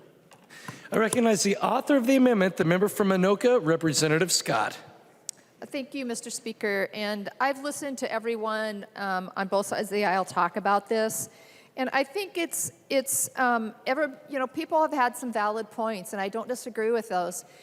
But I do think that the language should have been more nuanced to get across what you're actually trying to do with the bill, rather than the word changes that you made. Because again, this would allow for women to express milk at work, and we've established, Representative New, you're absolutely right. There's no breast involved with this. So she's absolutely right on her point. But I think, members, we need to be careful about what we write in our bills. And Representative Koegel, I'll just state it again. I hope that you will work on the language of this, because I don't think it's right, and I don't think it's your intention with this bill for a woman to express milk at work that she's going to get paid for. I don't think that's what your bill intended, so I would really like to see that language tightened up. Mr. Speaker, I would go ahead, you know what, let's take a vote on this. I won't ask for a roll call, but let's take a vote on this. And Representative Koegel, I'm glad to work with you in the future on getting some good language. I mean, I know this is passage, but maybe with the Senate author. So, Mr. Speaker, I would like to go ahead and have a vote. Thank you. Is there any further discussion to the A17 amendment? Seeing none, all those in favor of the A17 amendment, please say aye. Aye. Those opposed, please say no. No. The motion does not prevail and the amendment is not adopted. There's an amendment at the desk. The clerk will report the amendment. New Brindley moves to amend House File number 1104 as amended. The amendment is coded A9. I recognize the author of the amendment, the member from Chisago, Representative New Brindley, to explain the A9 amendment. Thank you, Mr. Speaker. And this amendment actually applies to the same section that we were just talking about. It's a little bit different. So this applies to Section 4. And in Section 4 of the underlying bill, it deletes the language that if accommodations for nursing mothers impose an undue burden on employers, then that provision would not be required. So the amendment then would retain that language. Now, this undue burden standard is actually part of the Americans with Disability Act. This was not something that we just thought in Minnesota was a good idea. This is part of the Americans with Disability Act, where they say that an undue burden is a requirement that would cause significant difficulty or expense if it is carried out. It's meant to protect job providers, especially small businesses. A lot of large businesses can absorb this kind of thing, but our small businesses struggle with this kind of thing. Whose operations could be unduly disrupted by providing the accommodation. The amendment is not saying that a job provider is going to prevail in questions of lactation accommodations, just that its operations, some of which could be very unique to an individual business, would be considered. Those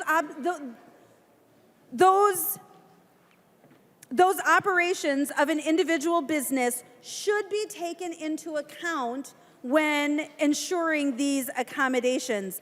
Now, I would also just like to point out that in subdivision 2 of section 4 under pregnancy accommodations, this undue burden standard is still in the language. So the amendment not only ensures that we are at least considering the operations when we make these accommodations, but it's also just making the bill align with other subdivisions of the bill. And I would hope that we see this as a friendly amendment. Thank you, Mr. Speaker. Any further discussion to the A9 amendment? I recognize the member from Dakota, Representative Berg. Thank you, Mr. Speaker. Leaky boobs. That's what this amendment is. It's the leaky boob amendment. because this is about how giving a person that is breastfeeding the chance to pump during the workday is unduly disruptive to the employer's operation. I know that many of us in this room, the author of the amendment who just told us all about it, have breastfed or have partners who have breastfed, so y'all know how this works. So from an employer's point of view, is it unduly disruptive when the front-facing employee representing your business welcomes clients with 1 or 2 soaking wet circles on their shirt? That's the first impression of the business, one that can't be taken back.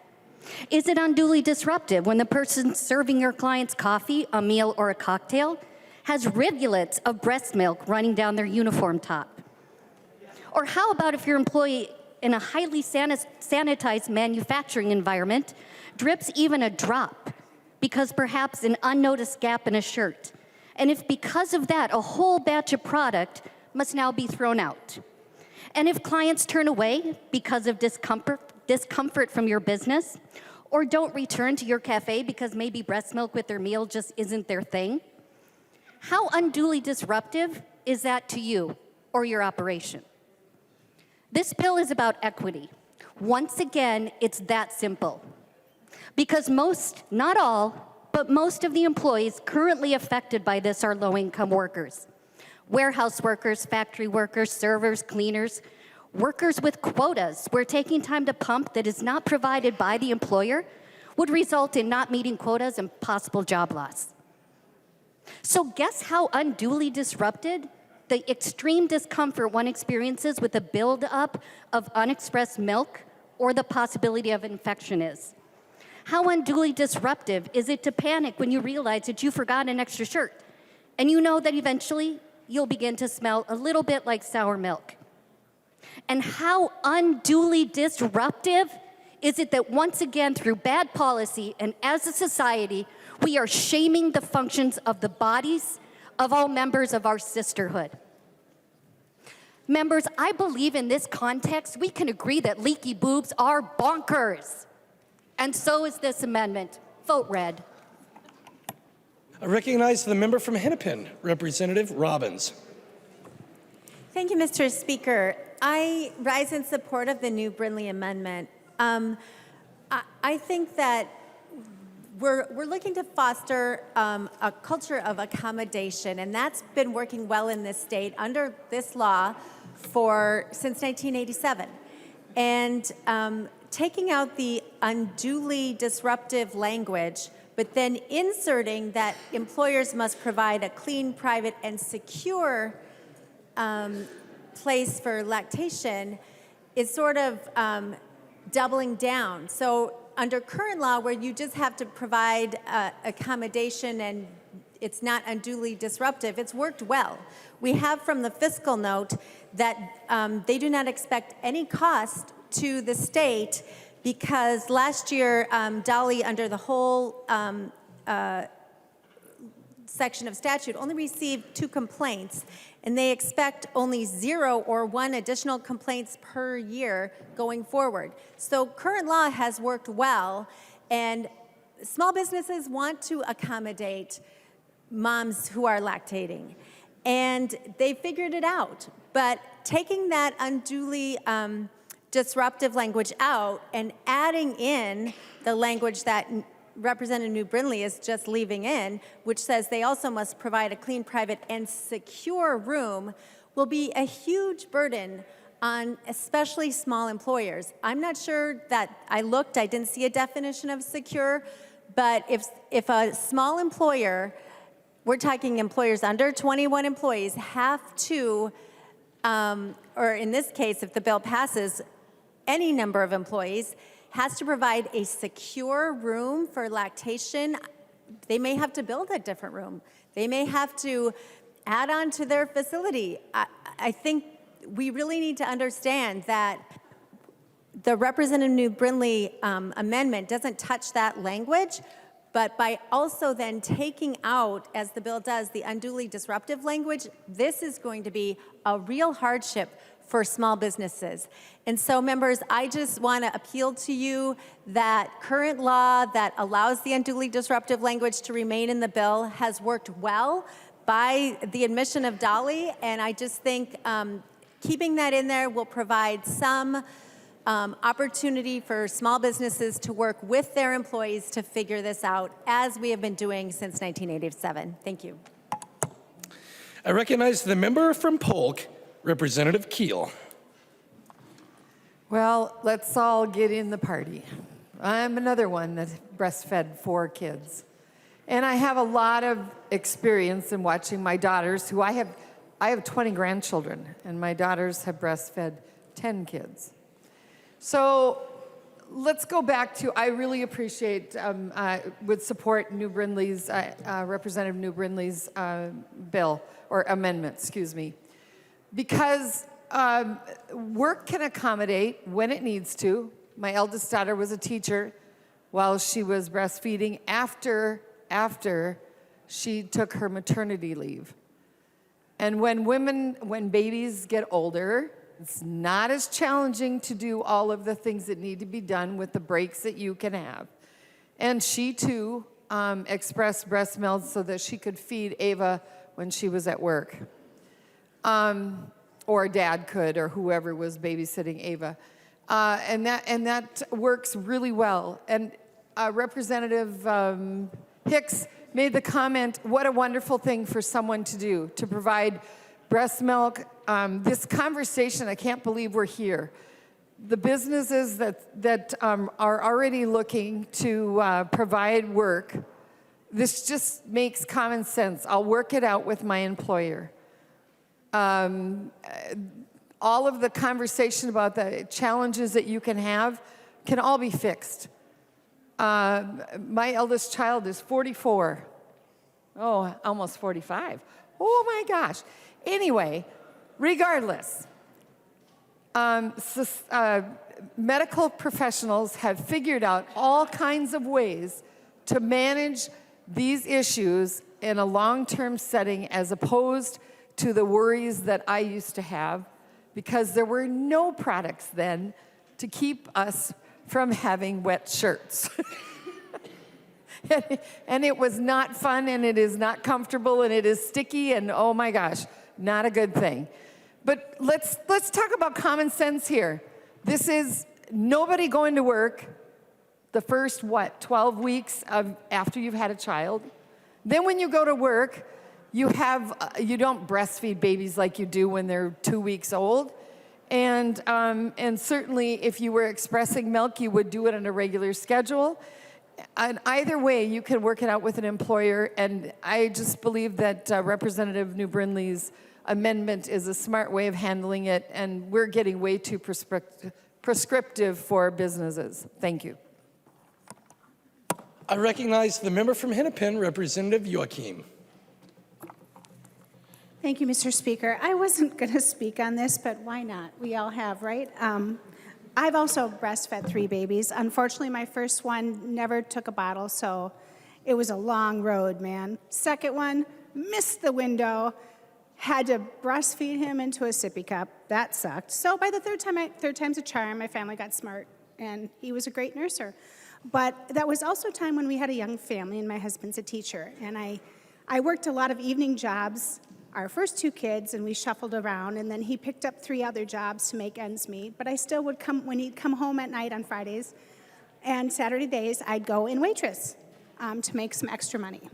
And I was very lucky to have the owners of the restaurant be absolutely amazing about giving me a few minutes to pump, because I had to. Because that child, even though he was great at nursing, he didn't really like formula. So the owners were wonderful. It was a restaurant. There was no break room. The first time they saw me trying to express in the bathroom, they're like, take our office. They had a tiny little closet office. Like, don't do that. We want to take care of you. All our wives did this. But it was really hard to try to find the time in between your tables, especially if there was a rush, to go and breastfeed. And I could see an employer looking at this unduly disruptive, and that language is very flexible. I felt lucky that I had employers that understood, but this language leaves it up and is very subjective to that employer who could have easily looked at me and said, either you can leave your shift, you're done, you can go express in the bathroom, or I'm sorry, you have 10 tables you're waiting on. You need to keep doing your job. So, members, I just urge a no vote. I recognize the member from Goodhue, Representative Altendorf. Thank you, Mr. Chair. Let's add to the list of things that I didn't think I would rise and speak on is leaky boobs. Representative Berg brought this up, and she called it the leaky boobs amendment. Oh, I forgot. I'm supposed to also say, I nurse 5 children. So I do know something about this as well. The problem here is actually very, very simple. The problem is that the Democrat Party totally does not think a business owner, a small business owner, would be able to make this decision on their own, would not have the compassion for someone who needed to have this done. The problem here is that the Democrat Party Minnesota continues to think that they know better than you, that they have more compassion for people of Minnesota than the business owners Representative have. Hollins, state your point of order. Thank you, Mr. Speaker. Mason's Manual, Section 124, attributing motives of a member. Representative Hollins, could you explain a little bit more about what has caused you to raise this point of order? Representative Altendorf is assigning the motives of the Democratic Party, which is uncalled for in this particular situation. I'm going to decline on making a ruling, but Representative Altendorf, before I give you the floor back, I will ask you confine your remarks to the amendment that is before us, the A9 amendment, and that you not evoke the motives of the members of this chamber. Representative Altendorf. Thank you, Mr. Chair. I'll just finish this up really quickly to make sure that everyone's completely clear. Is the amendment, we do not believe that the government has to make these decisions for the individual business owner. We trust that people are going to do the very best for their employees. And all of this, the really, really ridiculous, how this is so ridiculous, is that we continue to think that this legislative body can make these very important decisions for small businesses and that they would not have the compassion for their own employees. Thank you. I recognize the member from Wright, Representative McDonald. Thank you, Mr. Speaker. Well, I think this is a topic that a man can speak on. Don't you think? After all, we are in committee. I'm the lead on the labor and industry. Although, Representative Berg, we didn't call it the leaky boob bill, and I'm not even sure if I can say that on the House floor. But I guess it's too late. But I want to make a point, and it's a serious point. A serious point from a man, and it could be for a woman too. It doesn't matter. The point is this, that by federal law, there are some laws that support the employer. And wouldn't you all agree that's an important topic, important issue? If we have no laws that support the employer, the job creator, the boss, sometimes it's a one-man show, a one-woman show, it's a small family, but there has to be some laws in place federally and statewide that it supports the employer, the job creator. And we have those laws. Unfortunately, the federal government got to enact this law before the state. But I'll just read it to you. It's very simple. By law, an employer has the right to refuse an accommodation that presents an undue burden on the business or on the employer themselves. Well, there are opportunities that it is indeed an undue burden. And it's probably an undue burden to the mother too, who's lactating, certainly. But in a larger business, folks, we know that they have the human resources, they have the personnel to deal with those issues, but small businesses don't. So by taking that undue burden, you do open it up to civil lawsuits for small family businesses. Now let me talk to you about small family business. I'm one of them, and I don't mean in size, I mean in number of employees. There's a relationship there that happens between the employer and the employee. And it's not only a relationship, it's a friendship. And if you think that by state law we have to take out laws that protect the employer or the employee and not trust that relationship in a small business, that's ludicrous. And it's not trusting our job creators and the family business. So Representative Koegel, I do rise, actually Representative New Brindley, I rise to support the amendment because if we continue to erode laws that protect the employer, the job creator, then we'll have little jobs left. It's a different era today. People are working from home. And if we continue to erode laws for employers, that'll only progress. And we'll have empty streets in Minneapolis and St. Paul and all cities, big cities around our country and our state. It's bad enough the crime is there, let alone more laws taken away from employers. So just think about it, members, that it is an important provision in federal law, especially when it comes with the Disability Act as well, that undue burdens is kept in law. Don't retract that from state law. It's an important provision. Just think about it for a moment. And I encourage you to support the New Brindley Amendment of undue burden and keep that in the law that's there today. Mr. Speaker. I recognize the member from Washington, Representative Anderson. Thank you, Mr. Speaker. I didn't expect to be speaking on this either. I have many employees, and we provide this already, but I don't fall under the small employer that this bill would affect, obviously. My concern, and it goes to Representative Brindley and Brindley's amendment, is the word secure, clean, private, and secure. I know Representative Joachim talked about how she was able to express milk at a private office when she worked as a waitress somewhere. Many, many small employers under 20 do not have a private office. They may not have a secure place where someone can go privately express breast milk. Specifically in the bill, it says it can't be a toilet.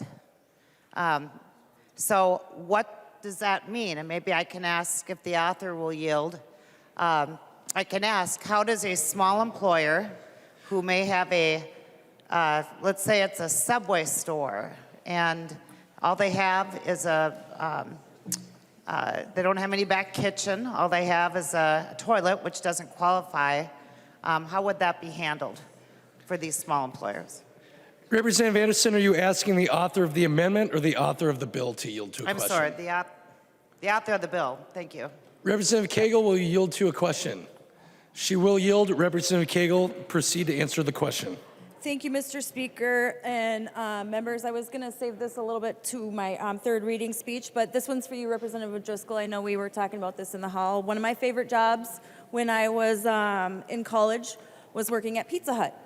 And I don't know, I really have been thinking about this lately, and maybe just because it's state hockey tournament time. And one of my favorite bosses that I've ever had that is probably the person who had the biggest butterfly effect in my life. And I only worked at Pizza Hut for maybe like 2 years. Definitely one of the funnest jobs I've ever had. When I first started there, one of my coworkers was pregnant. And Lori, our boss, did everything she possibly could to make sure that that she was taken care of, that we were doing the right thing. But Pizza Hut's a corporation, and there's only so many things that my manager could have done to make sure that she was accommodating us because her hands were tied. Lori was the one that knew us. She knew what our families were going through. She knew what we were going through. She was the one that was there for us. And this woman wasn't just my boss at Pizza Hut. She was somebody who was at our weddings. She was somebody who invited us to her kids' birthday parties still.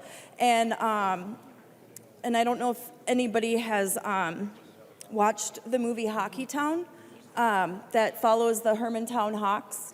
But 2 of her children were on that team, Indio and Aiden. and she passed away this past summer from cancer. And so when I think about her and how much she wanted to do for us employees, I guarantee that she would have cleaned out a walkout cooler or found a room downstairs and built what she could have to make sure that we had what we needed. I don't think that corporate Pizza Hut would have allowed her to do that, but if I know that if she would have gotten down, because she was also raising kids during that time too. And so, I do trust our employers and our employees because I've had a lot of great employers, a lot of great bosses. But as Representative McDonald and I talked about in my office, we're not legislating for the best of us. Unfortunately, we're legislating for the worst of us. And yes, I do trust employers out there to do the right thing. Not all of them. And that's where this comes into play. Thank you, Mr. Speaker. Representative Anderson. Thank you, Mr. Speaker. Will Representative Koegel yield for another question? Representative Koegel will yield for another question. Representative Anderson. Thank you. Pizza Hut is a large employer, so would have been covered anyway under other, federal and other state legislation. My question is for the small employer who is very small, maybe it's a one-room, maybe it's a food truck, maybe it's something. This bill would mandate that the employer create a safe, clean, obviously, but secure, which means in my mind lockable, non-bathroom for every employee that would want to express milk. And so my concern is that that's impossible for many very... Point of order, Mr. Speaker. Representative Tabke, state your point of order. Thank you, Mr. Speaker. Under Mason's Manual, Section 101, debate must be confined to the question before the body, and right now we're debating the amendment and not the bill. So that is my point of order, Mr. Speaker, is that we must combine it to the amendment at this point.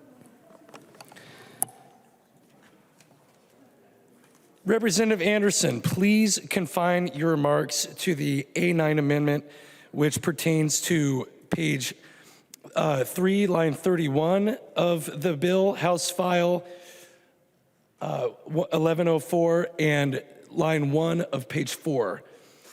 Representative Anderson, I will give you the floor, but I ask that you confine your question to that part of the bill, which is what the A9 amendment is seeking to amend. Representative Anderson. All right. Now I'm looking at the bill.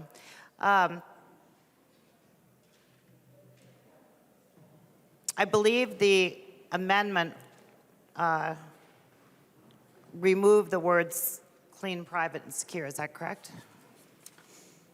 Is that correct? Nope. Yes? No? There we go. Thank you.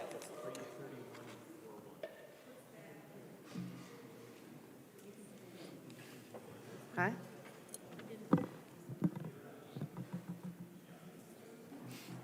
Four three. Does it include 4.3? Right. Well, I will. I'll end my debate until I figure out exactly which line she's stricken. But my specific discussion is on the words that are added is secure, clean, private, and secure. So, thank you.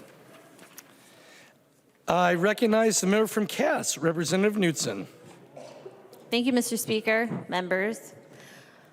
I also have nursed children, 4 of them, twins, actually, so I understand this very well. But I'm also a small business owner, and small businesses are already doing this. As the author of the bill just stated, we love our employees. We do everything we can to help our employees. We are like family. We go above and beyond, and we take care of this on our own. We don't need another unfunded government mandate to do this. So, thank you. Thank you for the amendment. I ask that you support it. Thank you. I recognize the member from Washington, Representative Anderson. Thank you, Mr. Chair. And I think what I was discussing actually relates. The amendment is to put back in the words, an employer is not required to provide the break times under the section if to do so would unduly disrupt the operations. Clearly, small employers, very small employers, would not have a clean, private, and secure place necessarily for someone, and it would to express breast milk regularly, and that would very much unduly disrupt. So I think it's important that we recognize that there is a very big difference between these tiny employers who we're talking about and employers that have 20 or more employees, because it is very, very disruptive to, or could be, to many of these small employees to require this. So thank you. I recognize the member from Anoka, Representative Koegel. Thank you, Mr. Speaker. Members, to the A9, I would just also want to point to the fact that we want to make sure that our workers are taken care of as well. You know, employers aren't anything without workers, and I know workers aren't anything without employers. And so, again, we are unfortunately legislating to the worst of us, and so I would recommend a no vote on the amendment. I recognize the author of the amendment, the member from Chisago, Representative New Brindley. Thank you, Mr. Speaker. And before I go on, I'd like to request a roll call. Representative New Brindley requests a roll call vote. Are there 15 hands? Seeing 15 hands, there will be a roll call vote on the A9 amendment. Representative New Brindley. Thank you, Mr. Speaker. And I'm hoping that as long as I promised not to ask him about leaky boobs, that Representative Niska might be willing to yield to a question. Representative Niska will yield to a question. Representative New Brindley. Thank you, Mr. Speaker, and thank you, Representative Niska. I'm wondering, you know, as it turns out, I have lots of experience nursing, and but I have less experience as an employer or an attorney dealing with this undue burden standard. And I'm hoping that you can maybe give us some insight on this undue burden standard. I recognize the member from Anoka, Representative Niska. Thank you, Mr. Speaker, and thank you, Representative New Brindley, for that question and the narrowness of that question. The undue burden standard that is in current law and that the bill is trying to strike is a very, very well-known, very well established, understandable, stable standard that employment lawyers, human resources professionals, everyone in this space understands how it works. It requires an interactive process. It requires a balancing of the interests between employees, and when we recognize legitimate interests of employees, important interests of employees, like the interest in being able to breastfeed their children, and also the important legitimate interests of employers, which need to stay in business and thrive in order for employees to have jobs in the first place. And so the undue burden standard is very important to the stability of our employment law system, and leaving it in there is a very, very well-established and sensible way to strike that balance between employers and employees, especially when we're talking about the very smallest employers down to, you know, even just one employee, where the application of an undue burden standard is going to be different than for a very, very large employer. And so it is very important, I think, to the stability of our employment law system, to the framework that employers and employees all live under, to have that undue burden standard. Representative New Brindley. Thank you, Mr. Speaker, and thank you, Representative Niska. I really appreciate that. Like I said, it's not an area of law that I deal with, that's for sure, often, and so I appreciate sort of the primer on why we have it and why it is so important. I appreciate that. I want to just address a couple more things before I close and we vote on this amendment. You know, there is also language in this subdivision that says that the break times, it used to read that the break times must, if possible, Understanding that's not always possible, but it used to say that the break times must, if possible, run concurrently with any break times already provided. Well, we're taking out that language as well. Now the break times may run concurrently, but they don't have to. And of course, this language doesn't say who gets to make that decision. And so under this language now, a woman who is nursing can take her lunch break for a half an hour or an hour, however long she gets that lunch break, depending on her job. And then she can go back 15 minutes later, or however long it is, and say, oh, hey, now I need to take my break to express milk. Like, this is already absurd, but I didn't even address that in my amendment. What I addressed in my amendment is the undue burden standard, which is, as Representative Niska indicated, widely understood, really critical piece of employment law that we're just doing away with. But I'll tell you what is really especially frustrating about this to me as a woman, and the debate that we've been having here as women. As a woman who spends a lot of my discretionary time trying to build up, train, help other women to become leaders, particularly in the civic realm, I get very frustrated when we as women choose to say, hey, we need all of these special rules. As it turns out, I, as a very strong, capable woman, am also capable of figuring out how to express breast milk during my break.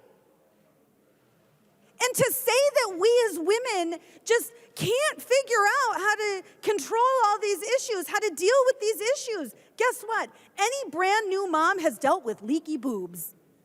We've dealt with it. That's what happens. But you know what? We figure out how to deal with it. But the debate tonight is embarrassing. The debate tonight is embarrassing. We have been told by our Democrat colleagues that somehow as women, oh, woe is us. We just can't figure it out. We need all these accommodations. Accommodations, by the way, that fall under the Americans with Disability Act. I have never once been disabled by having my children. But that's what we're talking about here. This debate is embarrassing. It is embarrassing to women. It is embarrassing that you are telling women and young girls that you're just going to need these accommodations. You can't possibly figure it out. You can't possibly figure out how to manage the different breaks you get and taking care of the things you need to take care of during those breaks. It's just not fair. It's just not fair, and it's really hard. And so we better just have these accommodations. And this undue burden standard, boy, that's just not reasonable. That's just not reasonable. Give me a break. Come on. That is not what I know of the women in this chamber.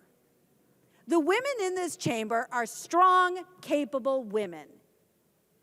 The mothers I know, inside and outside of this body, are strong, capable women. It is absurd to say that we can't figure it out and that we need this ridiculous level of accommodation to do things that, frankly, women have been doing for millennia. This isn't some new concept that suddenly women are figuring out. Hey, by the way, did you figure out what those breasts are for? Women have known that for millennia. This is not something new and difficult to deal with. But somehow now, today, we need these accommodations? Come on, give me a break. You know, this undue burden standard, fixing this language is a really easy thing to do right now. But I'll tell you what, this is what we've heard from our Democrat colleagues. The DFL wants to subject every single employer, regardless of whether they are employing 50 people, 1,000 people, or just one person. They want everyone to have the exact same standard as Target, as Walmart, as Amazon, as our big businesses who frankly can make these accommodations quite easily. And thank you, Representative Anderson, for pointing out the difficulty that that brings to our small businesses, because this is an undue burden. And frankly, if the author of the bill didn't destroy the exemptions contained in the current law for smaller job creators and job providers, this amendment wouldn't even be necessary, because those large employers can absorb that. It's not an undue burden for them. It's not an undue burden for Walmart to pull one person off of the checkout line or stocking shelves or whatever it may be, or at the corporate office. It doesn't matter. It's not a burden for them to pull that one person off and let them go tend to business. But it's sure a burden to that small employer who has one employee there. Members, this is silliness. Support the amendment. Seeing no further discussion, I recognize the member from Hennepin, Representative Sensamura. Thank you. I just wanted to share a different perspective on the exemptions piece. So I don't think I'm alone in this chamber. I think there are probably other people who have been in the situation. I had a baby that was premature. He was 5 weeks premature. He spent time in the NICU. And I did not have a magical breastfeeding experience. I had a really hard breastfeeding experience that involved lots of different tubes and materials and a nurse that would try to help me out, and like tears and lots of feeling like a failure. And the nurses basically told me, your kid cannot go home until he can feed in some way, whether it's a bottle, but the best thing that you can do is try to breastfeed. And so I was lucky enough to have paid family leave, which is something else I know we're going to talk about. But what I saw is that a lot of other parents of children in the NICU didn't have paid family leave.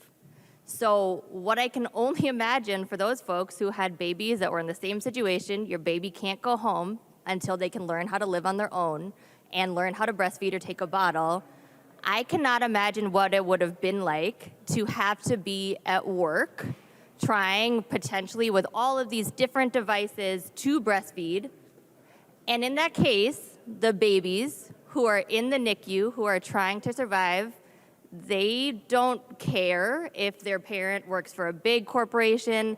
They don't care if their parent works for a small business. They just need parents who are able to have the time and the space available to support them. So I don't agree with these exemptions.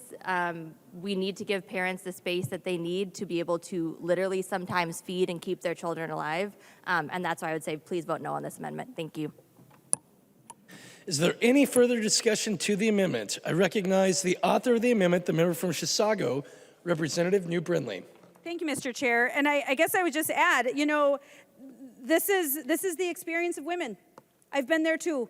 My third child was born premature, and not just premature. She was born premature because she was very, very sick and was in the NICU. And I get it.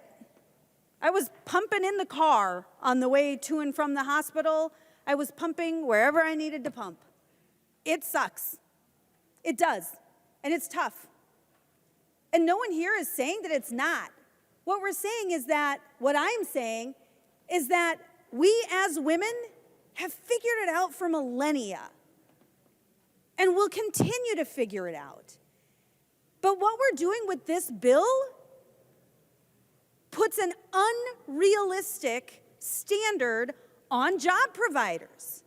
By taking out the undue burden language, it is an unrealistic expectation for job providers. That's it. Vote yes for the amendment. Is there any other member seeking recognition to discuss this amendment? Seeing none, the clerk will take the roll on the A9 amendment.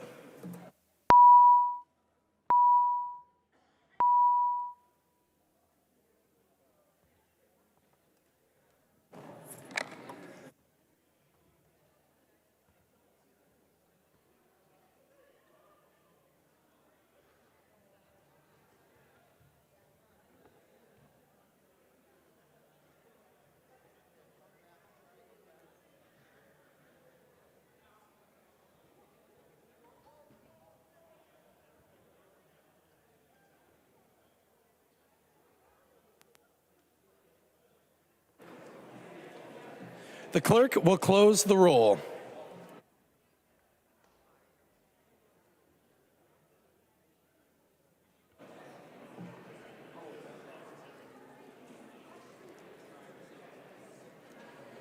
There being 58 ayes and 70 nays, the motion does not prevail and the amendment is not adopted. There's an amendment at the desk. The clerk will report the amendment. New Brindley moves to amend House File Number 1104 as amended. The amendment is coded A16. I recognize the author of the amendment, the member from Chisago, Representative New Brindley, to explain the A16 amendment. Thank you, Mr. Speaker. This amendment is relatively simple, and I'll just tell you what it does. Basically, we've got a lot of provisions running through the House right now for leave, the paid family leave bill, safe and sick time, and this is another 12 weeks. And so essentially what this amendment does is ensure that we are very cautious about stacking all of this leave on top of each other. In the paid family leave bill that's moving through the House, that alone would allow up to 24 weeks of leave, and this would add an additional 12 weeks. As I've looked at it, and I would look to others, I don't see anything that would preclude stacking things like workers' comp on top of that, any number of other programs. So this amendment basically just ensures that, that you can't stack all of these different things indefinitely to take that leave from work. And I would ask for a roll call, Mr. Speaker. Representative New Brindley has requested a roll call vote on the A16 amendment. Seeing 15 hands, there will be a roll call vote. Representative New Brindley. Thank you, Mr. Speaker. And I would ask for folks to vote yes, this is a common sense amendment. I recognize the member from Anoka, Representative Koegel. Thank you, Mr. Speaker. Would Representative New Brindley yield? Representative New Brindley will yield for a question. Representative Koegel. Thank you, Mr. Speaker. Representative New Brindley, will you please point me to the line and page on which section 181.943 is in my bill? Representative New Brindley. Thank you, Mr. Speaker. Sure, Representative Koegel. It's actually referenced 6 times in the bill. You can find that on page 5, line 18. I'll let you find that real quick. You'll notice it says on page 5, line 19, under sections 181.940 to 181.944, that would include section 181.943. And then the next section, the next reference is on page 7, line .26. And then, I'll give you a minute to find that one. That's there, 7.26. And again, it's the same reference, 181.939 to 181.944. Then the next one is on line 8.2. And it's that same section. That one you should find pretty quickly, 8.2. And in fact, just a little bit further down the page in 8.7, we've got that reference again. And actually, we've got several more on page 8. 8.11 references that section of law again. And then finally, line 8.17 also references section 181.939 to 181.9436, actually, that time. So all of them are included in those groupings. Representative Koegel. Thank you, Mr. Speaker. Dang it, I thought I was being smart, but I guess not.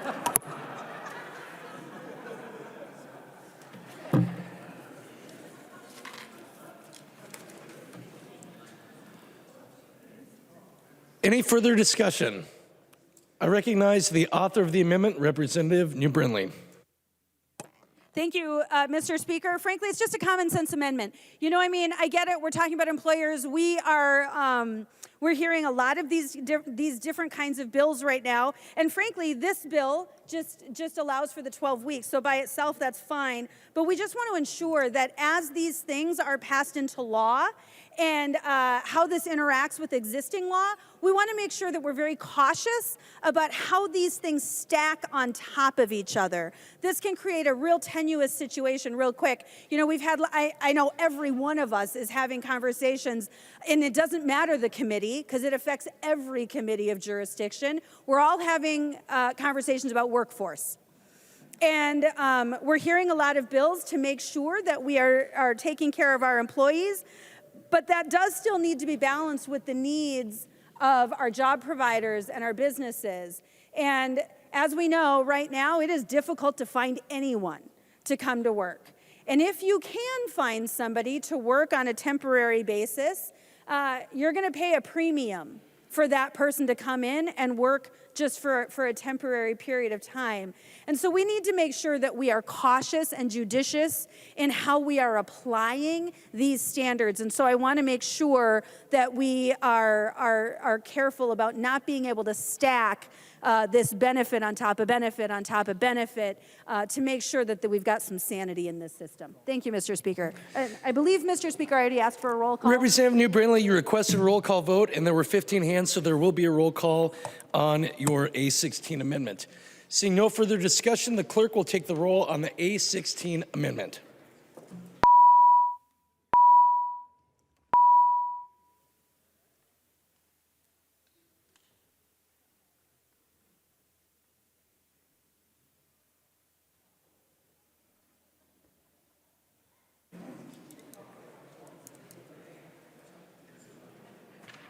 The clerk will close the roll.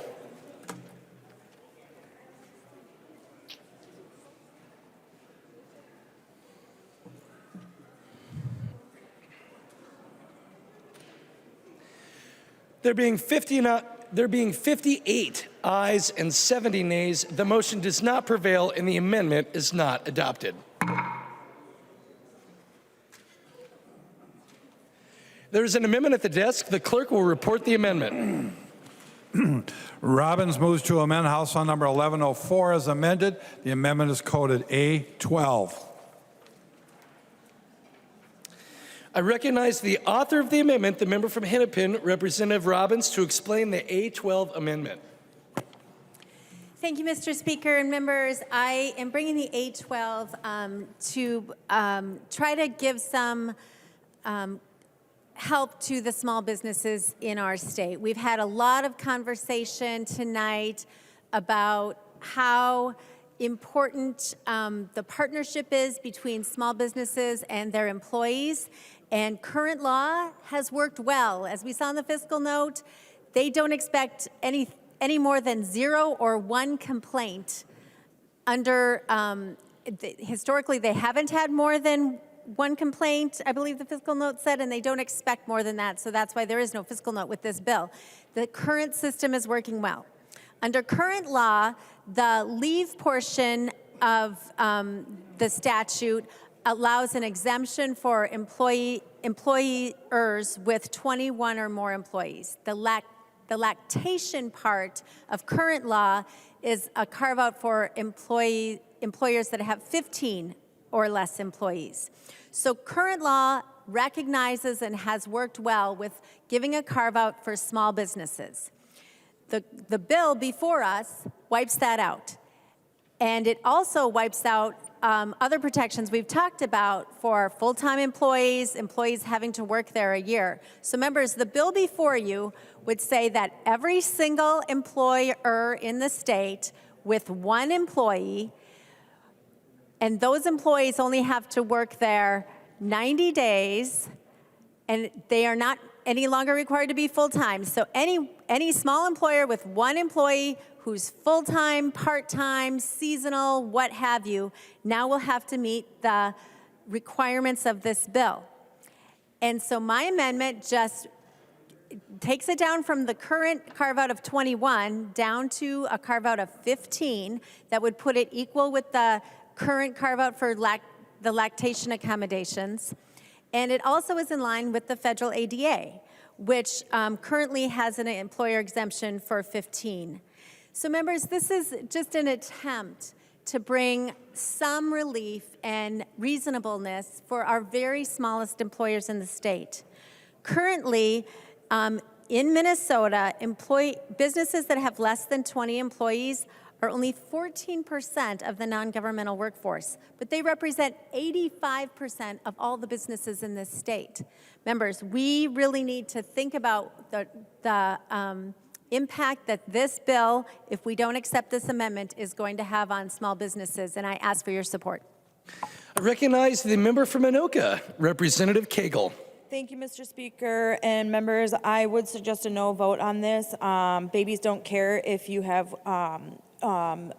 if you work for somebody who has 100 employees or one employee. I think all kids deserve the right to have the healthy milk they need. Thank you. I recognize the member from Carver, Representative Nash. Thank you, Mr. Speaker. I do support the Robbins Amendment. Earlier in the day in State Government Finance Committee, we heard a bill that also we debated some employee number exceptions, and the author of that bill did recognize that there were some virtues in lowering or increasing the number of seats that a small business could have. This was a different bill that we were talking about this morning, but the author did say that there was a sound discussion as to how do you craft the different bills that you're doing, because employees of small businesses that have one employee, that's going to be very burdensome for these businesses. I know that in other committees and other debates that we've had, I think there was a meat packing conversation that there was an exclusion for that as well. So I think that the Robbins Amendment has a lot of virtue and a lot of sound wisdom behind it. I think that if we look at a small business and realize if they have, let's say, 4 employees, they're barely keeping the lights on, and it's difficult, and we're going to be placing another burden on them for this. I think that we should look very closely at the Robbins Amendment. I think that it has, it's what it says to our businesses around the state is that we're watching, we're listening, we're here to help you, not punish you. And overall, I think this bill is it's pretty aggressive, but I think that the Robbins Amendment is going to restore some sanity and some wisdom to it, and that if we're truly about small businesses, that we would put up a unanimous green board.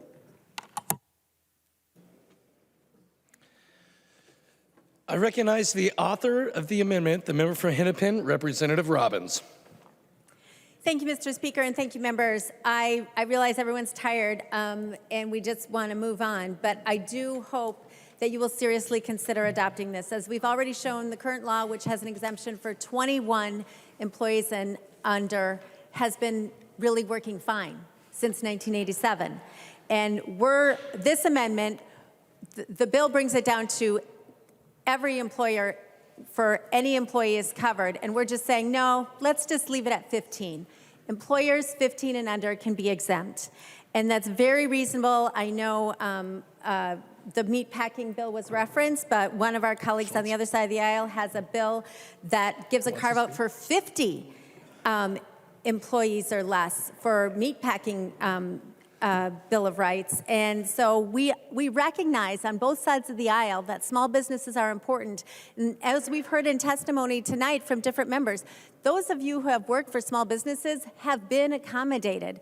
I was sad to hear the author of the bill say that we are legislating to the worst of us. Members, I don't think we're doing that. I think there are already penalties in law that if there is a bad actor, there are plenty of penalties to go after the bad actor. And we should not be setting policy to harm all the good actors out there because there are some bad actors when there are current penalties in law that can be availed on to bring those people into compliance. So members, this is a good amendment. This is very reasonable to have all small businesses of 15 employees or less being exempted, and I ask for your support. Thank you. I recognize the member from Morrison, Representative Schultz. Thank you, Mr. Speaker and members, and thank you, Representative Robbins, for bringing this amendment, and at this time, I request a roll call. Representative Schultz has requested a roll call vote. Seeing 15 hands, there will be a roll call vote on the A12 amendment. Representative Schultz.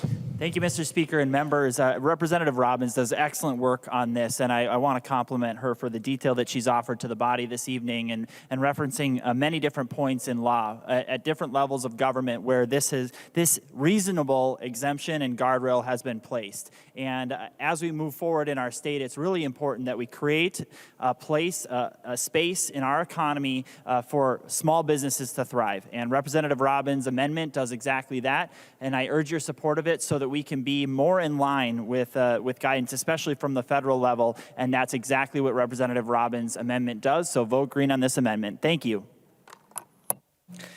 Seeing no further discussion, the clerk will take the roll on the A12 amendment.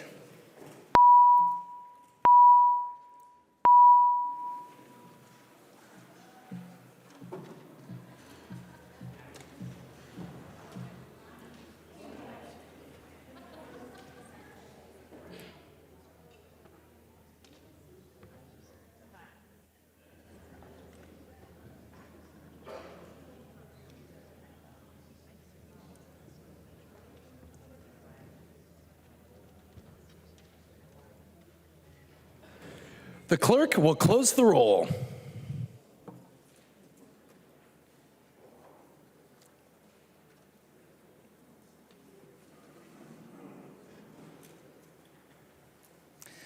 There being 58 ayes and 70 nays, the motion does not prevail and the amendment is not adopted.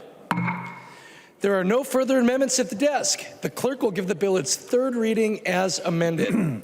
Third reading, House File Number 1104, as amended. Third reading as amended.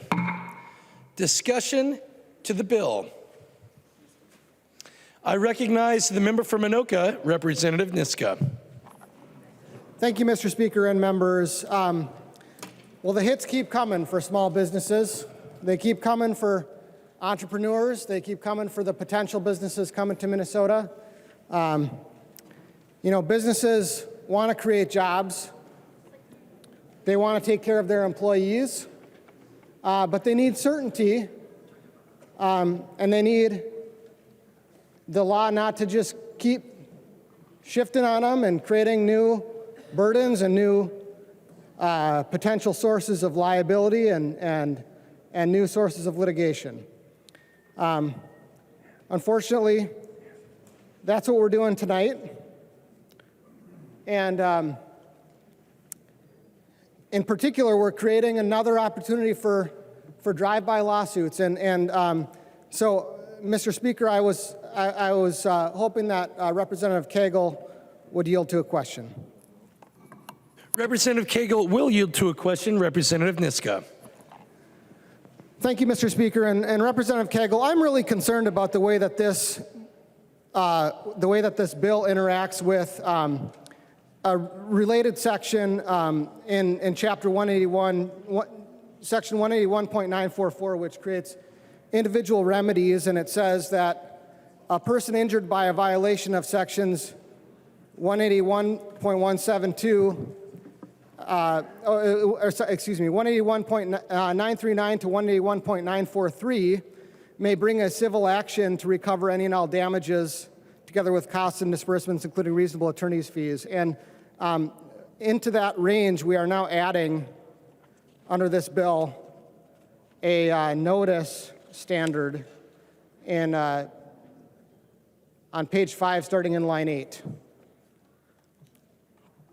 So subdivision 3 that we're now adding to 181.939 under this bill requires a notice to employees.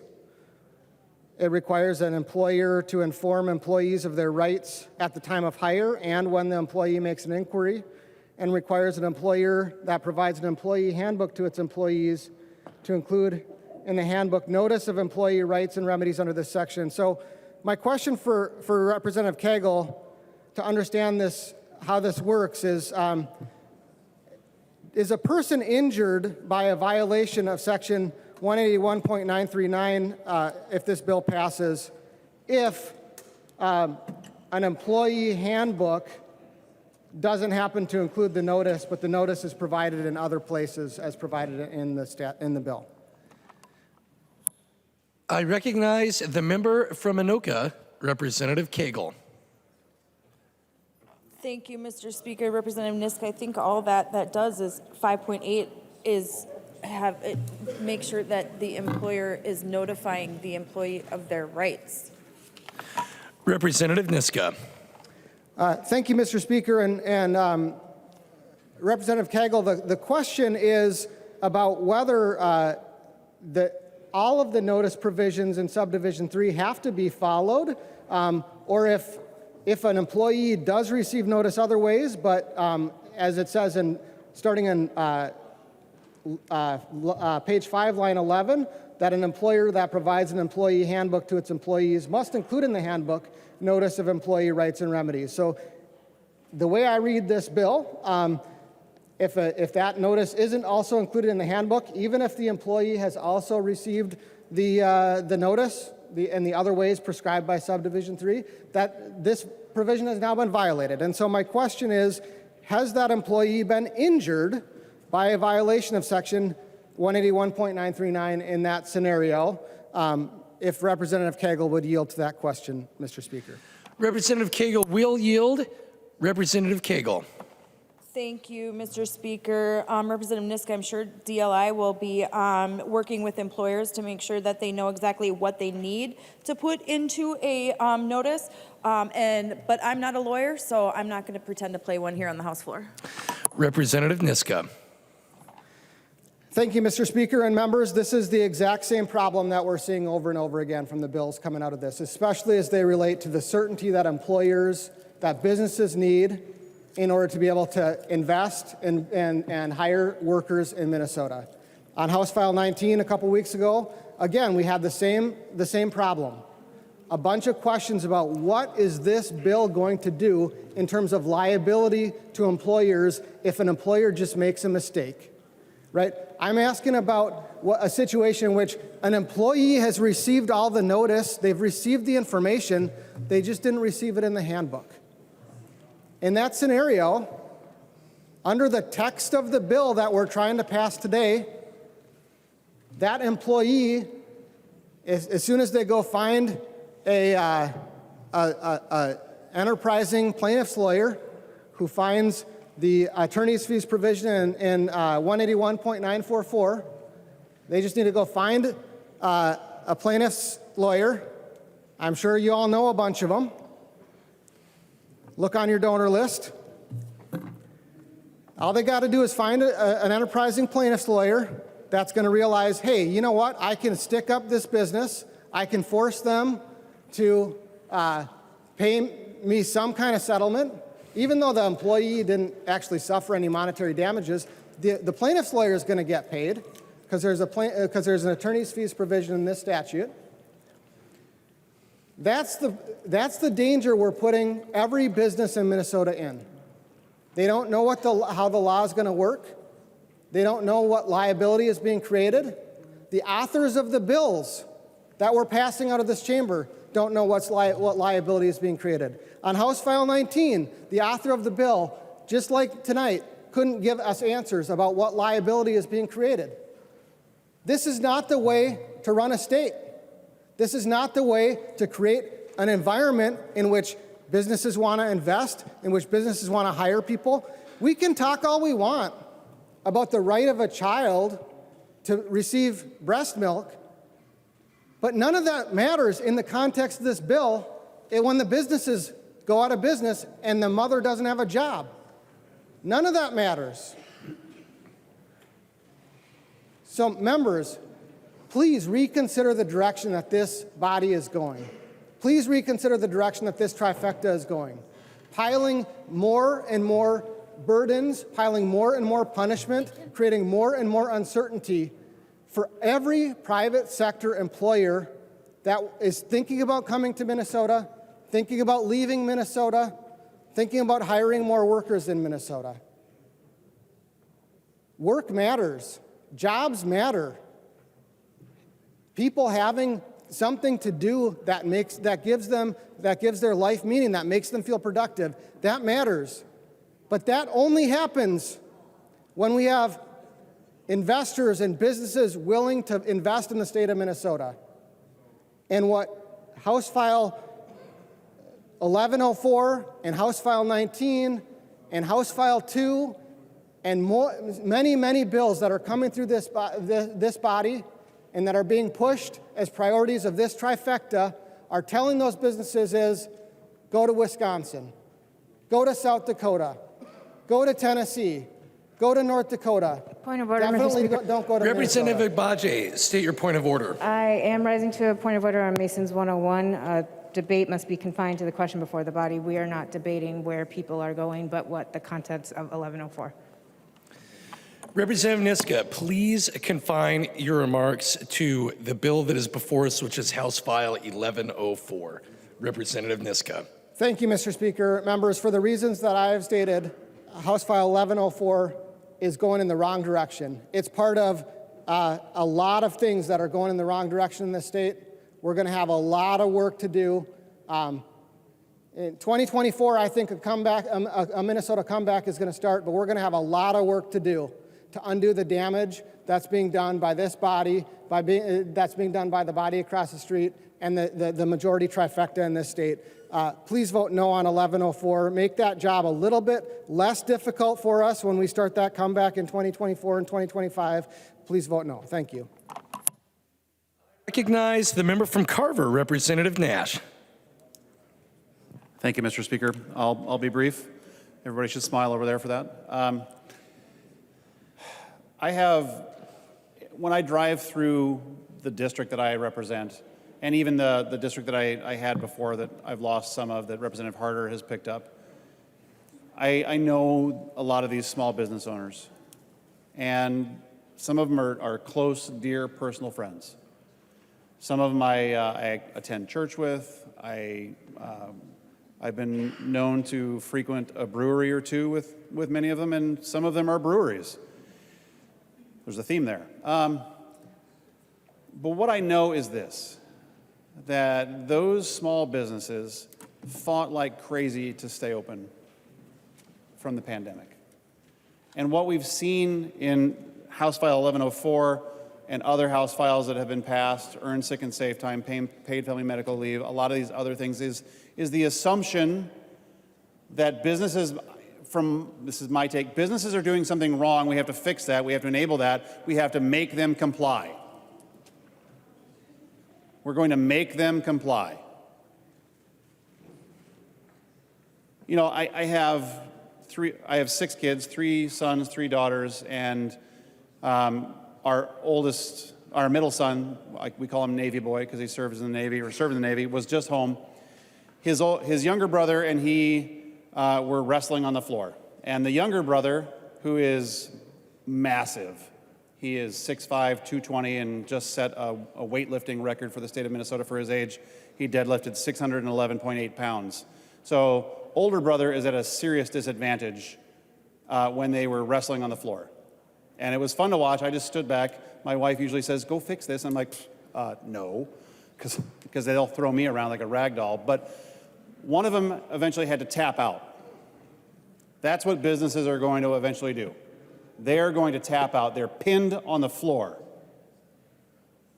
They have choices.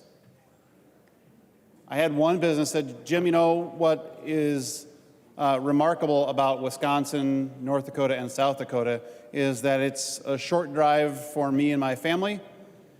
The climates are very similar, and we don't have to put up with this, and then they inserted a word that I'm not allowed to say here on the floor, or the speaker will gavel me down.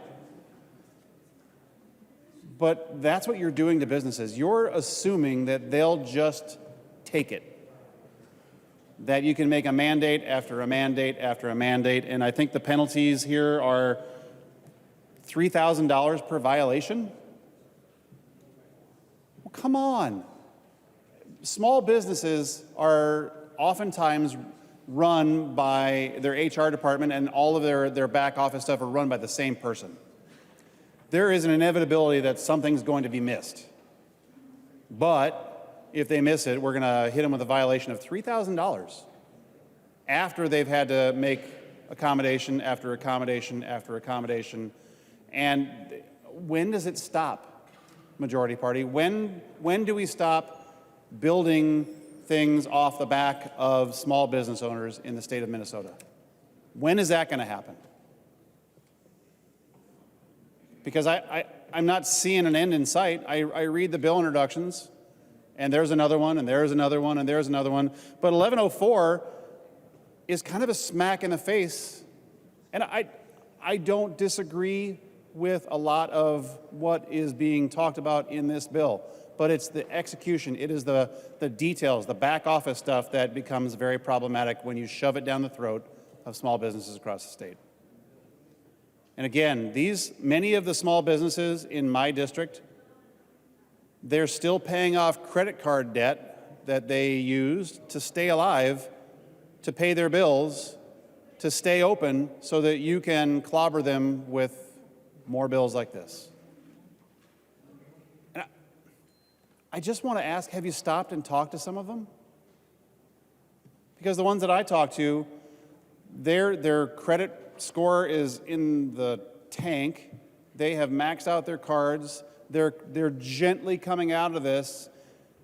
We start in session here and smack in the face. All this stuff is hitting them full bore. You know, I know that you've introduced a bill for a fifth-tier income tax. That's cheery news for a lot of these folks. But stuff like this generally assumes that you're going to do things that are potentially very well intended, but the execution of it just, it's like a smack in the face to business owners. And sometimes I don't know what to say to them. I run out of things I don't know how to explain it. I don't. And I would love to hear from the majority party, when is the end in sight? When will you tap out instead of making the small businesses tap out? Members vote no.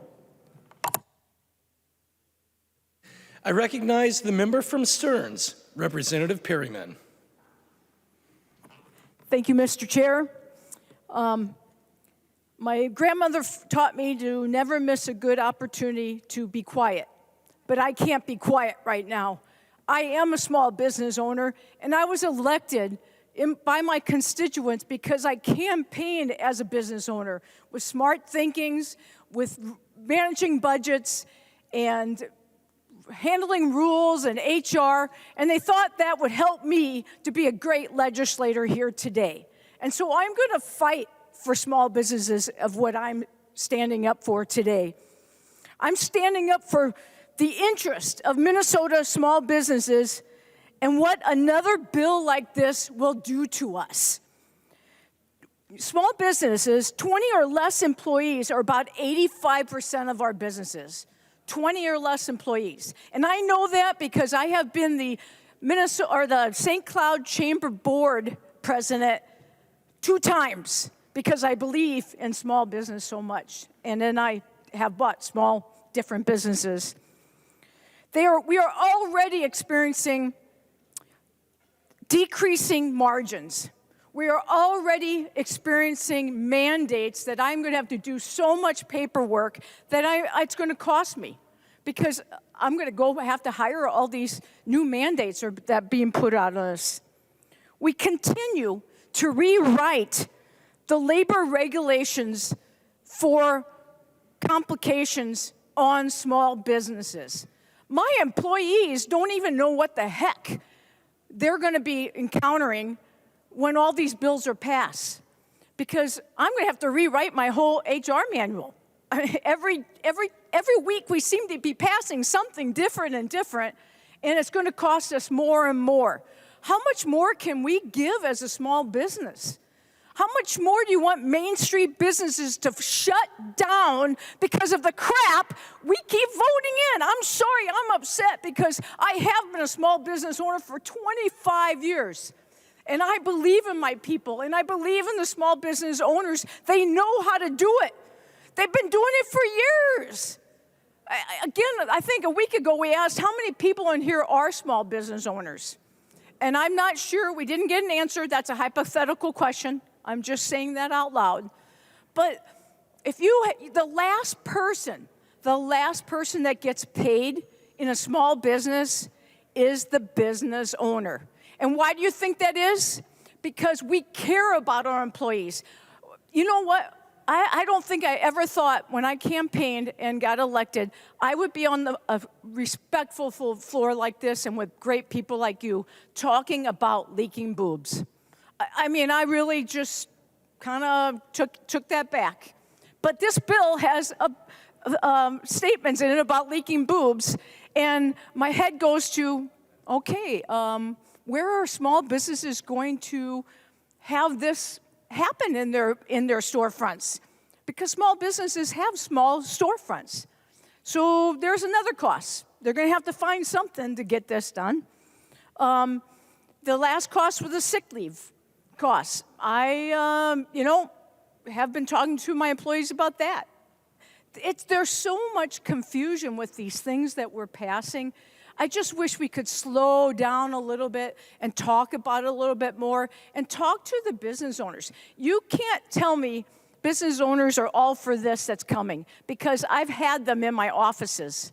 They have already told me it is wrong to keep passing mandates on small businesses and stress them when we're already stressed. What didn't we learn from 3 years ago when COVID happened and we had shutdowns? Okay, I'm probably not supposed to go there. So I will stick on my theme, and that is, I'm asking you to please slow this down, vote no, think of the business owners you frequent, the coffee shops. Do you think a coffee shop's going to have to be able to find a place for a person with, a leaking boob? I get it. I respect all that. I do. And I actually kind of felt left out. I said next to my legislator here, I feel left out because I don't have children. But I do have a small business that it will affect, and I still care about every one of my own employees that have kids. And I would make accommodations if they came to me and said, I need to do this. We already do it. So why keep telling us small business what we're doing wrong, and that you think the bills are going to make it right for us to do? I guess I'm baffled at it. I really am. And again, I wasn't going to say anything, but I have to say it because everyone looking at home that's a small business owner, I am standing up for you. These bills are wrong, and every week one keeps coming, and we'll keep getting taxed to death with one coming up, 0.7% for one bill that's going to be offered, family sick leave, you name it, you're going to bring it on, I know. And I just ask all of you over there, please, I think I'm pretty reasonable, and I really enjoy talking to all of you when we're out of committees and things. I'm asking just to slow it down, say no for once, and then let's move on and we'll talk it through. The concept of putting this out again and working against small business is just not good for our economic development. We have a workforce issue already, and if small business wants to expand, we need workforce, and we need to put money in our own infrastructure, not on mandate infrastructure into our own businesses and companies. So please, I think I even spoke a couple of weeks ago about a business bill, and I looked up to the sky and said, I know I'm talking to the ceiling, and I'm talking to the ceiling again. Those statues look really great whenever I get up that way. But please, all joking aside, I am asking, please think of small business and where we're at today, and don't watch us go under just by more mandates that are unpaid for, but they are paid for because it goes on the bottom line of us. And like I said, small business owners are the last people that get paid in a payroll. And my guys and one girl will tell you, and if you Google my company, you Google me, you Google any of our small businesses that are surviving in St. Cloud, they'll be the first ones to fight for the right thing, but this bill is not the right thing. Thank you, Mr. Speaker. I recognize the member from Polk, Representative Keel. Thank you, Mr. Speaker. In all seriousness, we can kind of chuckle about some of the conversations we've had, but really, this is, rural Minnesota is full of very small businesses. Certainly we have large businesses and they can handle some of the changes. But members, this is seriously a problem for our small businesses. They are not going to be able to survive the changes that you are providing. We don't have services already. We're challenged by making sure that we have small grocery stores so that we have food in our small towns. We are challenged by being able to have all of the resources that you in this city do not think about. There's no question. If you can't go to this grocery store, you'll go to that one. You don't have to drive 30 miles to go to the grocery store. And why do I say this? This bill creates problems for those small businesses. What will they do? They'll either say, you know what, I've been beat up enough, I'm done. I know that Representative Burkle's got a restaurant. A lot of people like to go to it. I can't remember. It's up in his district, small. The gentleman and his wife are done. They're tired. So they've had it up for sale. Will they sell it? I don't know. A lot of people go there. People drive an hour to go to dinner there. But the point is there is less and less of that, and they're not going to be able to hire. They're not going to be able to accommodate a state law. Will they accommodate someone that comes to them and says, hey, I have an issue. I need time off for this, or I need some accommodation? Almost all the time, I won't say 100% because there'll be somebody we can find that will accommodate. Rural Minnesota small jobs are always accommodating. They will help and provide for people. And I would agree with my colleague, Representative Perryman, when she talks about the difficulty for businesses. I have never seen so much anger, distrust in businesses. Do you not ever run businesses? Do you not understand making a paycheck means that you have to be there every 2 weeks, every month? There has to be a paycheck. If there isn't, you go without. That's the way it is, because you want those people to work for you. I know that it's been a long evening, and I can tell that you're done. But we keep coming with bill after bill after bill, hammering away at businesses. And I live on a border. We talked about all the different borders. I can guarantee you that there will be more businesses that will go across the river. And you can say to me, oh, that's just extreme. That won't really happen. Well, I can remember Representative Linchesky, the tax chair, and I think it was in 2013 or 14, we did a tax on tobacco. Now, I'm not a supporter of tobacco, but we were going to help people curb their need to smoke. So we were going to tax it, and they were going to quit. Do you think that happened? No. The 5-foot tobacco counter in Minnesota went to a 2-foot tobacco counter. Okay, so we reduced it, right? Right across the river. They had brand new stands. Everybody went shopping there. And if they went shopping there for tobacco, my small stores in the Minnesota side said, well, you know what, Deb, they're not just going for tobacco. They're going for tobacco. Oh, gas is a little cheaper because they don't tax their gas so much. Well, I'm here. I'll just grab some groceries. And maybe I'll do a little more shopping. And less of my small towns have those available stores. And even mail. Oh, well, we can do it online. Even my mail doesn't come on a daily basis anymore. Now, I live in the country, and I get that snow might be a problem, but that's not it. It is getting difficult for them to find people to deliver mail. And this does not help at all. These types of bills are detrimental to rural Minnesota. And while you're looking, I know there's more people in the suburban area, but there's a heck of a lot more in Minnesota than just Minneapolis, St. Paul, and all the what are they called? Suburbans. Suburbanites. Oh my gosh, you guys, it's getting late. It's a wonderful place to visit. I would guess you have a lot of rural people in the hotels because it's hockey weekend and everyone is here to watch hockey. Good old War Road is way down all the way from up at the northernest most parts of Minnesota.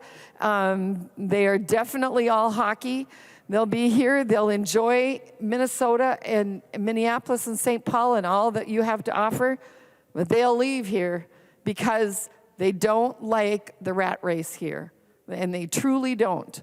They like to visit, but they like to go home. And we need to make sure that they can access food and gas and all of the things that they need. Thank you very much for listening to me talk about this, but I want you to understand this is very, very important to Minnesota as a whole. Thank you. I recognize the member from Meeker, Representative Gilman. Thank you, Speaker. I rise tonight to talk about climate change. I got Mary Franson's attention. I've been hearing a lot about it in committees and in everything that we're doing.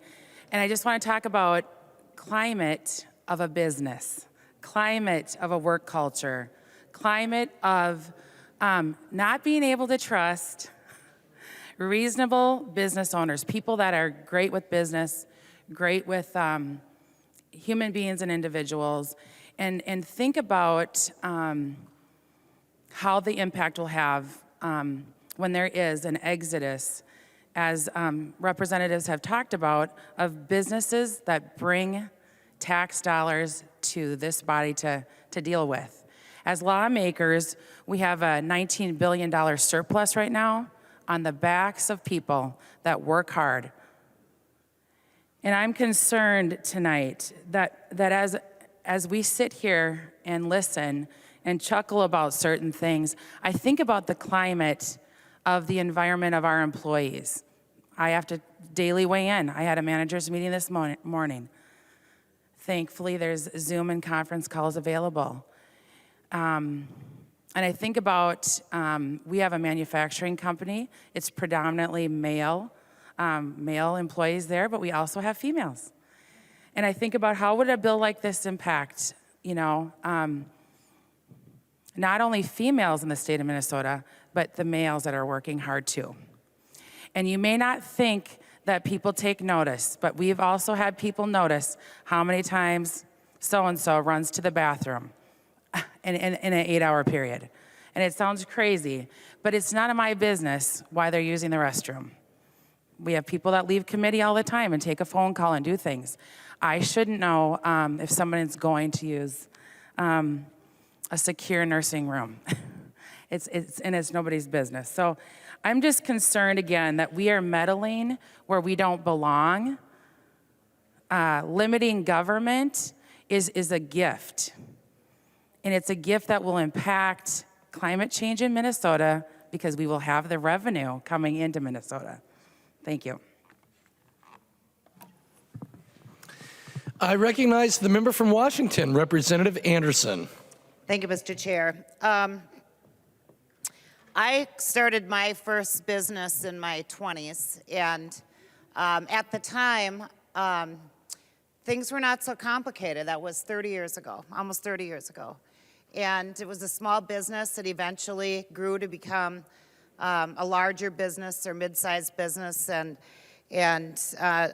But at the time, I was able to learn things and learn the rules and the regulations and everything that the state of Minnesota and the federal government passes and the onerous that they put on companies. But the fact is, folks, that 20% of small businesses fail in their first year, 20%. And 30% fail by year 2. And 50% fail by year 5. And so you have, by year 10, according to statistics, only 30% of the businesses are surviving. That's a very small number that survive. I started my second company about 12 years ago. And I started it, I grew it. It was easier for me because I understand the law and the HR and the ramifications and what you have to do. And I've been able to build that into a larger company. But I look at my staff, the girls, the young women that work for me, and they're almost all women. In fact, they are all women currently. And I feel for them because I want them to also be able to start their own businesses, that next generation. But I don't think they can, and they haven't. And they can't because we have made it so incredibly difficult to start a company in this state. It's so hard. And so what you end up with are people that are successful, that have been able to grow a business, that have been able to survive that 10 years, and they get bigger. And then maybe they sell out to someone who's even bigger. And for the folks on the left side of the aisle who are so concerned, rightly so, about the discrepancies in income between the wealthy, between large corporations, and between everyone else, part of the reason for this, a large part of this, is it is so complicated to start companies. Because that is how, in this country, in the United States, we have built wealth. Every single company started as a small idea. It started as a small business, and it was successful, and with the power of the employees and the power and the hard work of the owners and the great idea, they got to be big. And if we keep harming small businesses in Minnesota, we are not going to be incubating the next generation of entrepreneurs. And you're going to see every little small shop not only in greater Minnesota, but in Minneapolis, okay, that are owned by 2 or 3 people, a family, immigrants in many cases. You're going to see them struggle to compete with Targets and with Walmarts and with the bigger companies. And it's because of all the rules and regulations and the erroneous things that are being put on our small businesses. Government is killing small businesses. And if that's what we want this country to become, then we'll support bills like this. But that's not what I want. And I don't think it's what most of us want. We want the little guys, we want the immigrants to come here and be successful and start companies and start whatever they're going to do. But those folks are going to be under the regulations now of this bill. You are hurting them. You're really, really harming those people. And that's the next Bill Gates, and that's the next Elon Musk. I know a lot of my text here doesn't like Elon Musk. She keeps telling me that. But those folks started companies with ideas. And it could be someone in any one of our towns that starts the next big company. But not if we put these kind of restrictions on them so they can't even start. Thank you. I recognize the member from Hennepin, Representative Nadeau. Thank you, Mr. Speaker.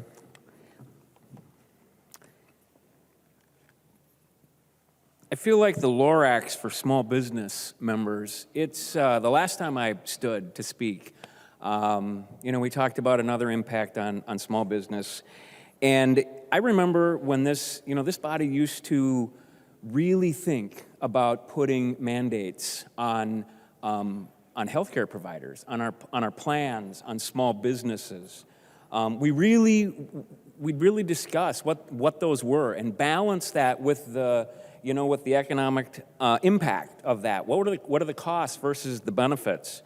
And it seems like this year, and I don't understand where the disconnect is between this side of the aisle and that side of the aisle when it comes to small businesses. And maybe I'm just talking to the wrong ones. Maybe I'm just talking to the wrong ones. But we should be agonizing over what these bills are going to do. and we're not. We should understand the costs, and we don't.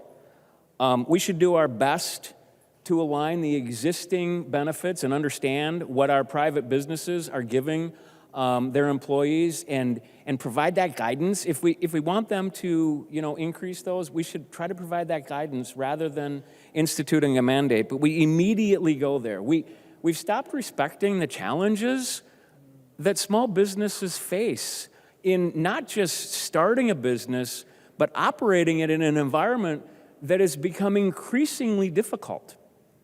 And it's not just from COVID, it's not just from taxes, it's not just from property taxes, it's not just from, the simple logistical issues. And I'm not upset. I trust business. Are they gonna withstand this? I believe they will. We are strong people in this state. We always step up. We always overcome. Yep, some will fall to the wayside. They will. And that's part of the cost of doing business. But I think we've lost track of the importance of respecting what's been put in place, to date. I don't like bills that pit employers against employees. I don't like feeling like I've got to stand over here and make a decision that I don't feel like I have the right to make. Employers and employees, basically through collective bargaining, through regular negotiations, through entering into an agreement with one another, be it a small business or a big business, these people have figured this out. They don't need us in here. In some cases they do, but not here. Not here, members. I don't know what it's going to take to try to convince one or two of you to kind of, think a little bit differently. I'm going to keep working. I will keep working in committee. I'll keep working on the floor, and hopefully we'll get there. But I hope that some of you look at the impact of this and how it's compounded on what we've done in the past, what we're going to continue to do, and maybe say let's try to give them a little break. But I recommend that you vote no. Thank you, Mr. Speaker. Thank you, members. I recognize the member from Isanti, Representative Johnson. Mr. Speaker, members,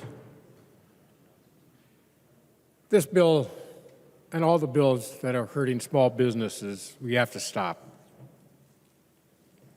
For those of you who don't know, my family does own a small business. I spend many hours there not clocking in because we want the business to survive so we can pay our employees. Small businesses have been hit hard. 2008, we had the recession, the housing burst. We've had some other issues. We've had our small businesses completely shut down while the big box stores stay open during the COVID. And for those of you who don't know, the vast majority of employers in this state are small business. In fact, other than you get outside the 5-county metro area, the large employers are the school district, the hospital, and the county. All mostly government jobs. State employees, county employees. But guess what? Those employers don't pay taxes. They don't pay property tax. Small business does. We've passed a lot of bills that's going to be rough on small businesses, which is fit by the federal standards is 50 employees or less. Some of these bills, we try to get it down to 5. And no.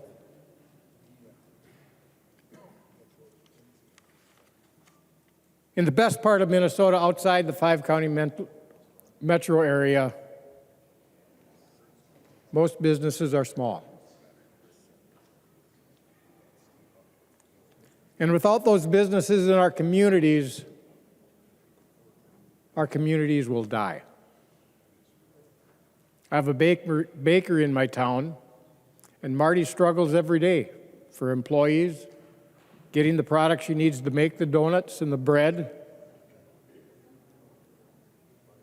trying to keep the equipment working. And now we're putting more and more burdens on businesses, small businesses, our mom and pop stores. What's interesting, there's a bill entered today, another one that's going to hurt our small businesses. Over the next 5 years, by this bill, they're going to raise the commercial, industrial, and property taxes. 45% increase in revenue over the next 5 years, 9% a year. Small businesses are already having trouble keeping their doors open. And the small businesses are the backbone of my community and most of the communities on this side of the aisle.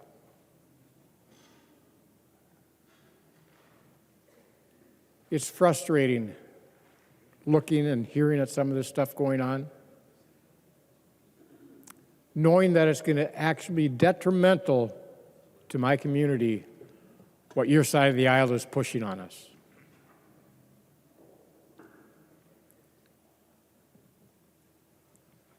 It's tough on our business owners. Most of them do not get a paycheck every week because they're paying their employees. If they can find employees. I have numerous restaurants in my area that are for sale, but nobody wants to buy them because they see the headaches that this body is putting on them. Not knowing if they'll survive and stay in business.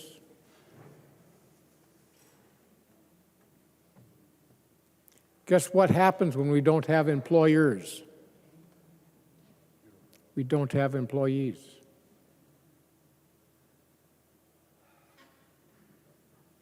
I want employers to work well and thrive. They do everything they can for their employees. They help them when they need it. When they're in financial straps, a lot of them will actually help their employees with loans and work things out so they can get things done. I've had employees repair people's cars when they break down so they can get to work and not be burdensome to their family and their finances and work things out.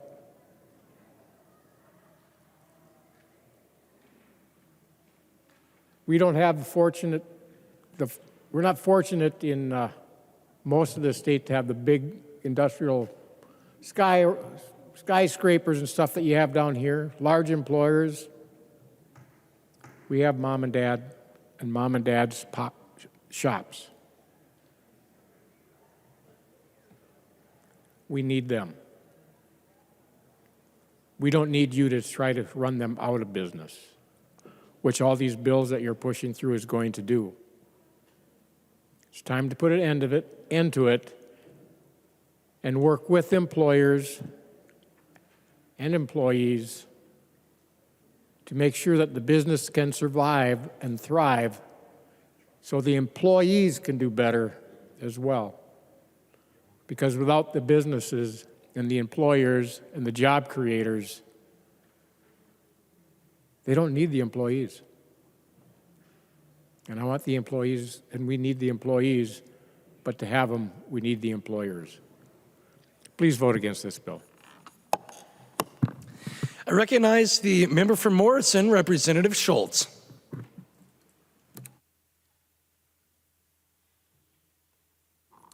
Thank you, Mr. Speaker and members. Appreciate the debate and the conversation tonight and the effort, the work being done in this body to help working people, to help the people who love to serve and to provide for their families. And this is an important discussion for us tonight, but let's also have concern for the future of economic competitiveness in Minnesota so that the next generation from the birthing moms can grow up in a Minnesota that's thriving, that can grow up in a Minnesota that has main streets that are thriving, that are bumping, so that the kids who grow up in Minnesota, or who grow up maybe more particularly near my district in St. Cloud, where I went last weekend, can go to a small business and throw an axe or two like I did last weekend. That's in Representative Wolgamott's district. And I'm concerned about the fact that we have an unfunded mandate coming down in the form of this bill tonight that will directly impact so many small businesses in this state. The entrepreneurs, the people of Minnesota who want to create new and exciting opportunities and to create a space full of culture and vibrancy. And tonight, with an additional unfunded mandate, businesses will be struggling to compete.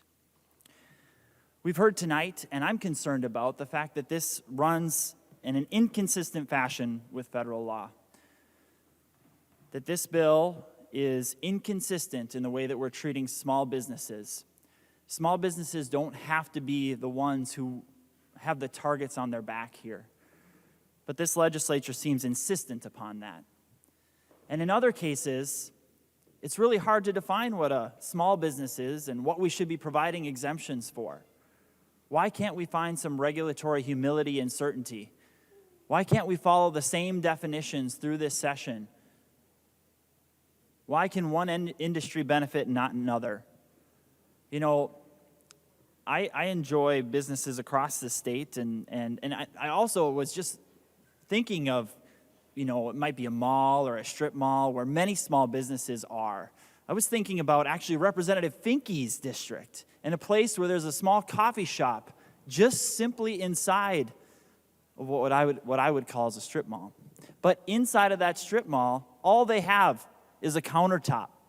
But I'm sure that they employ maybe a dozen people at this coffee shop. What's that small business going to do?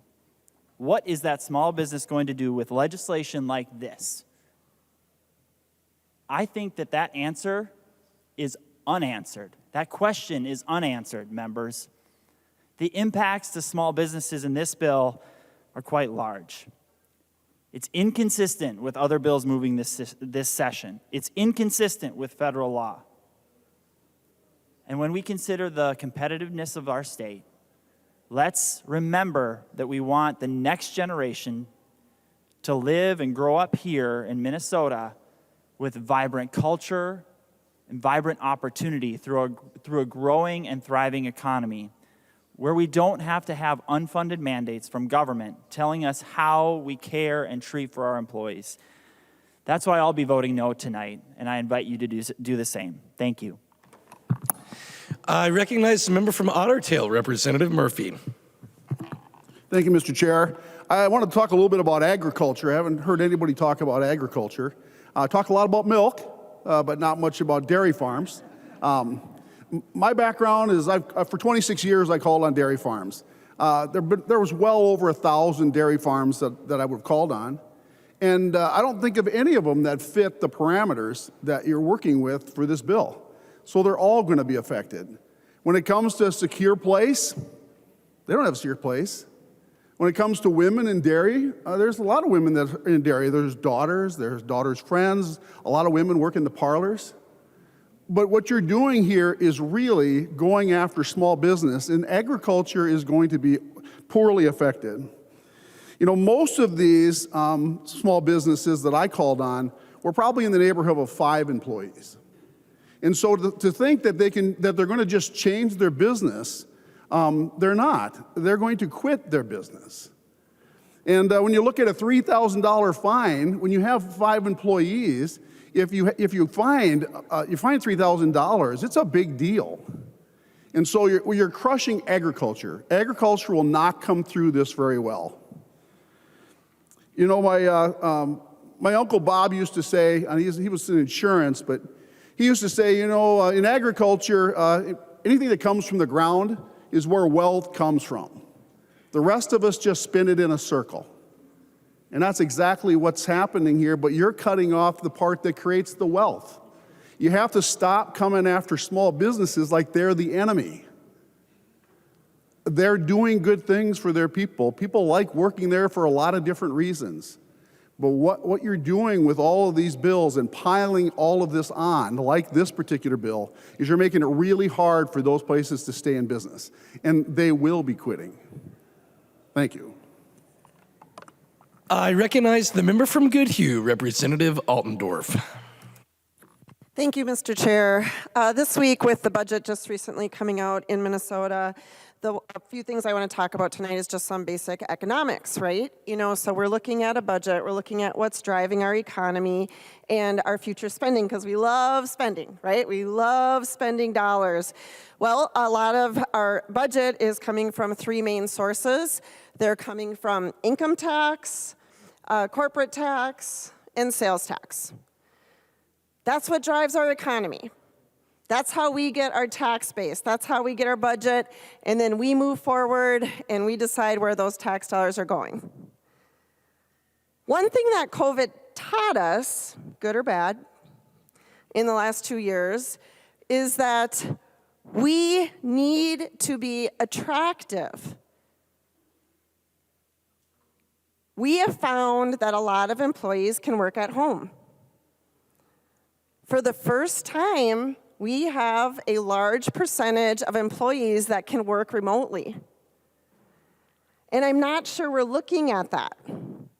Because being good stewards of Minnesota, we have to now become very friendly, because for the first time, employees can shop around. That's the facts. Last year in Minnesota, we have more income earners leaving Minnesota. These are facts, folks. Leaving Minnesota than income earners that are coming into the state. This is facts. We are driving productive income owners out of our state. It does start to make you wonder or ponder, what is the end game here? Because as we are passing bill after bill that is attacking the small business owner, we are not making our state more tax friendly. We are not making our state more attractive for people to move here. We have a beautiful state. We have the 4 seasons, but it is awfully cold here. And so we have to be attractive for people to live here for different reasons. What I find very problematic, and I hope that we can discuss this and relook at this and vote this down, is the exemptions. That we are removing the small employer exemption. This doesn't match the federal. And this is a very dangerous road to walk down. In rural Minnesota, as Representative Murphy talked about, in my district, I wanted to talk about a few small businesses that this would affect greatly.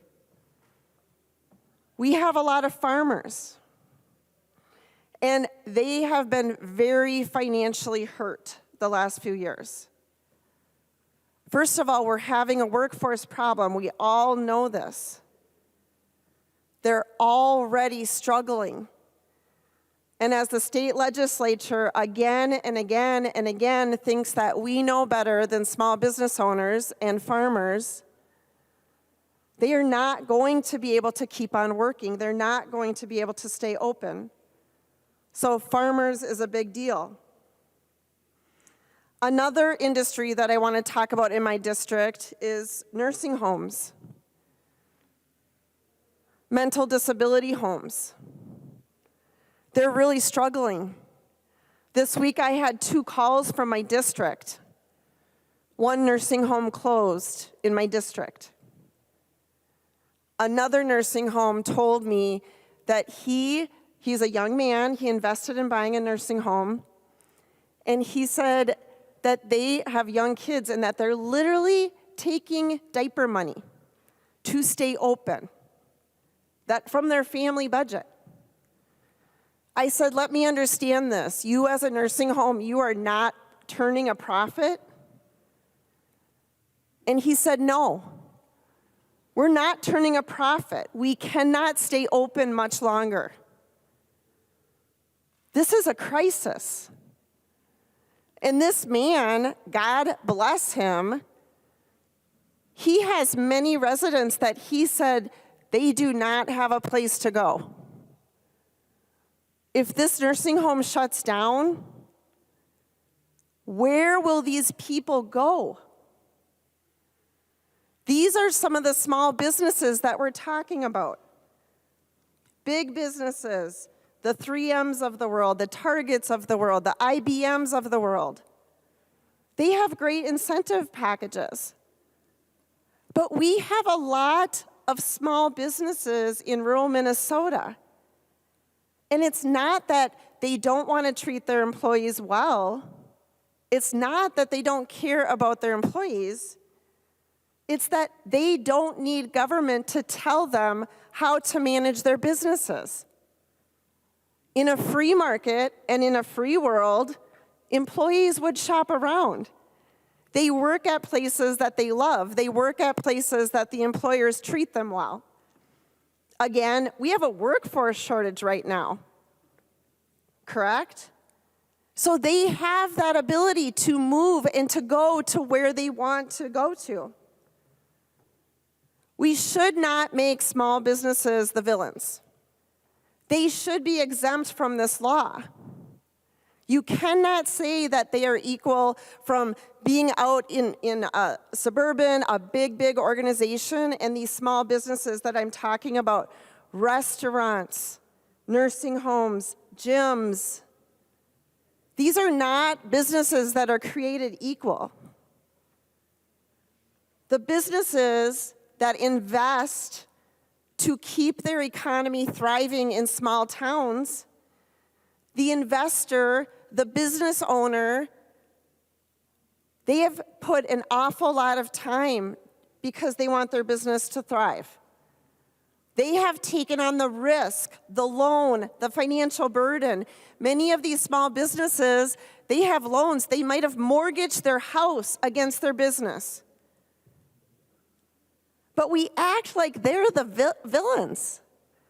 We act with small businesses that we know better, that we have to tell them what to do.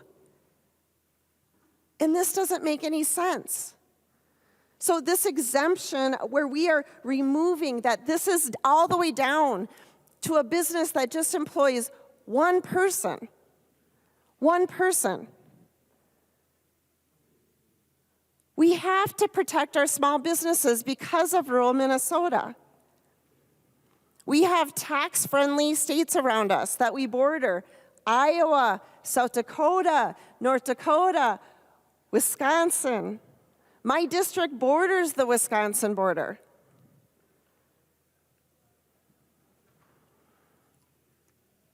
I would ask the author of this bill to stand for a question. Representative Koegel will yield for a question. Representative Altendorf. Representative Koegel, I ask you in my district when I have people that live in Red Wing, why do you think that they would stay in Minnesota with higher taxes? Why would they stay if they are just minutes away from moving over the border?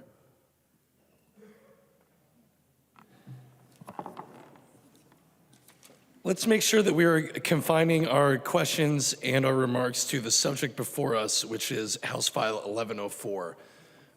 Representative Koegel. Thank you, Mr. Speaker. Thank you, Representative Altendorf. I think that that when workers are supported, they do good for their employers. We're talking about supporting our employees. We're talking about making sure that babies have milk to eat. And I guess I'm just kind of a bit confused about, if businesses are already doing this, which we've heard a lot, respect our businesses are doing this, we don't need government to do it. Then if businesses are doing this, then why would this mandate put them out of business? I guess that is just something that really confuses me. If we're talking about worker shortages, businesses that are welcoming to women are going to want to work there. After I had my baby, I didn't go back because it wasn't worth it for me. And so I think what I care about is the fact that our workers have dignity and respect when they're going to work. And, 30 years ago, 40 years ago, 50 years ago, there wasn't a heck of a lot of women in the workplace either. And, families can't get by on just one income anymore. It's not possible. Employers used to pay a wage where one family member could go in and they could support their family. That's not happening anymore. Both parents normally have to work. And so this is about making our workplaces welcoming to families. Representative Altendorf. Thank you, Mr. Chair. Thank you, Representative. My point is our businesses are really struggling right now. In my district, just to take an example of a bakery, we all know the price of eggs. We all know the price of inflation. This is a burden on a small bakery, for example, of how would they have a secure room. It's almost impossible. I would ask the legislative body today, although it seems that for some people this is not a huge issue and that this should just be passed. But I do think that the greater argument is we are creating unintended consequences over and over and over as the government thinks that we know better than small businesses. And this will be very, very detrimental to rural Minnesota. I recognize the author of the bill, the member from Anoka, Representative Koegel. Thank you, Mr. Speaker and members. Again, this is about dignity and respect for workers. I care about people. I care about children getting the best start in life. And I also think that being a parent, being pregnant, being somebody who works, being a woman, we tend to have expectations on us that are sometimes unrealistic. We're supposed to be working, well, today I got here at a little bit after 8:30, and it's almost 12 hours. I'll get home, I'll expected to, give my kid a bath and read her some books, put her down. In the morning, I have to get up, get her ready for school, and then my husband will take her, and then do that here. We are expected to do everything. And all we're asking for is a little bit of time and a little bit of space. And one of the things I heard this evening was, trust our businesses, they can do it. Well, then if they can do it, they can find the space for a secure room for somebody to pump. So really somebody also had asked, what is the end game? Our end game is to make sure that workers and families are supported, and that's it. So thank you, everybody. Please vote green. There being no further discussion, the clerk will take the roll on House File 1104.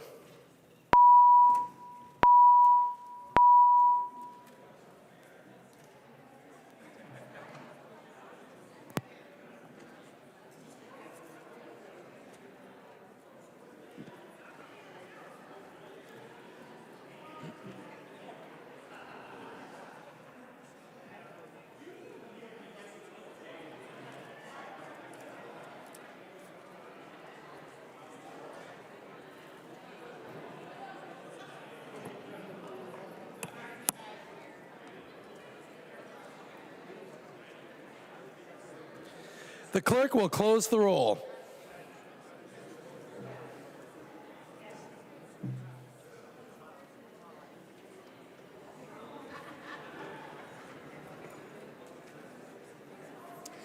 There being 70 ayes and 59 nays, the bill is passed as amended and its title agreed to.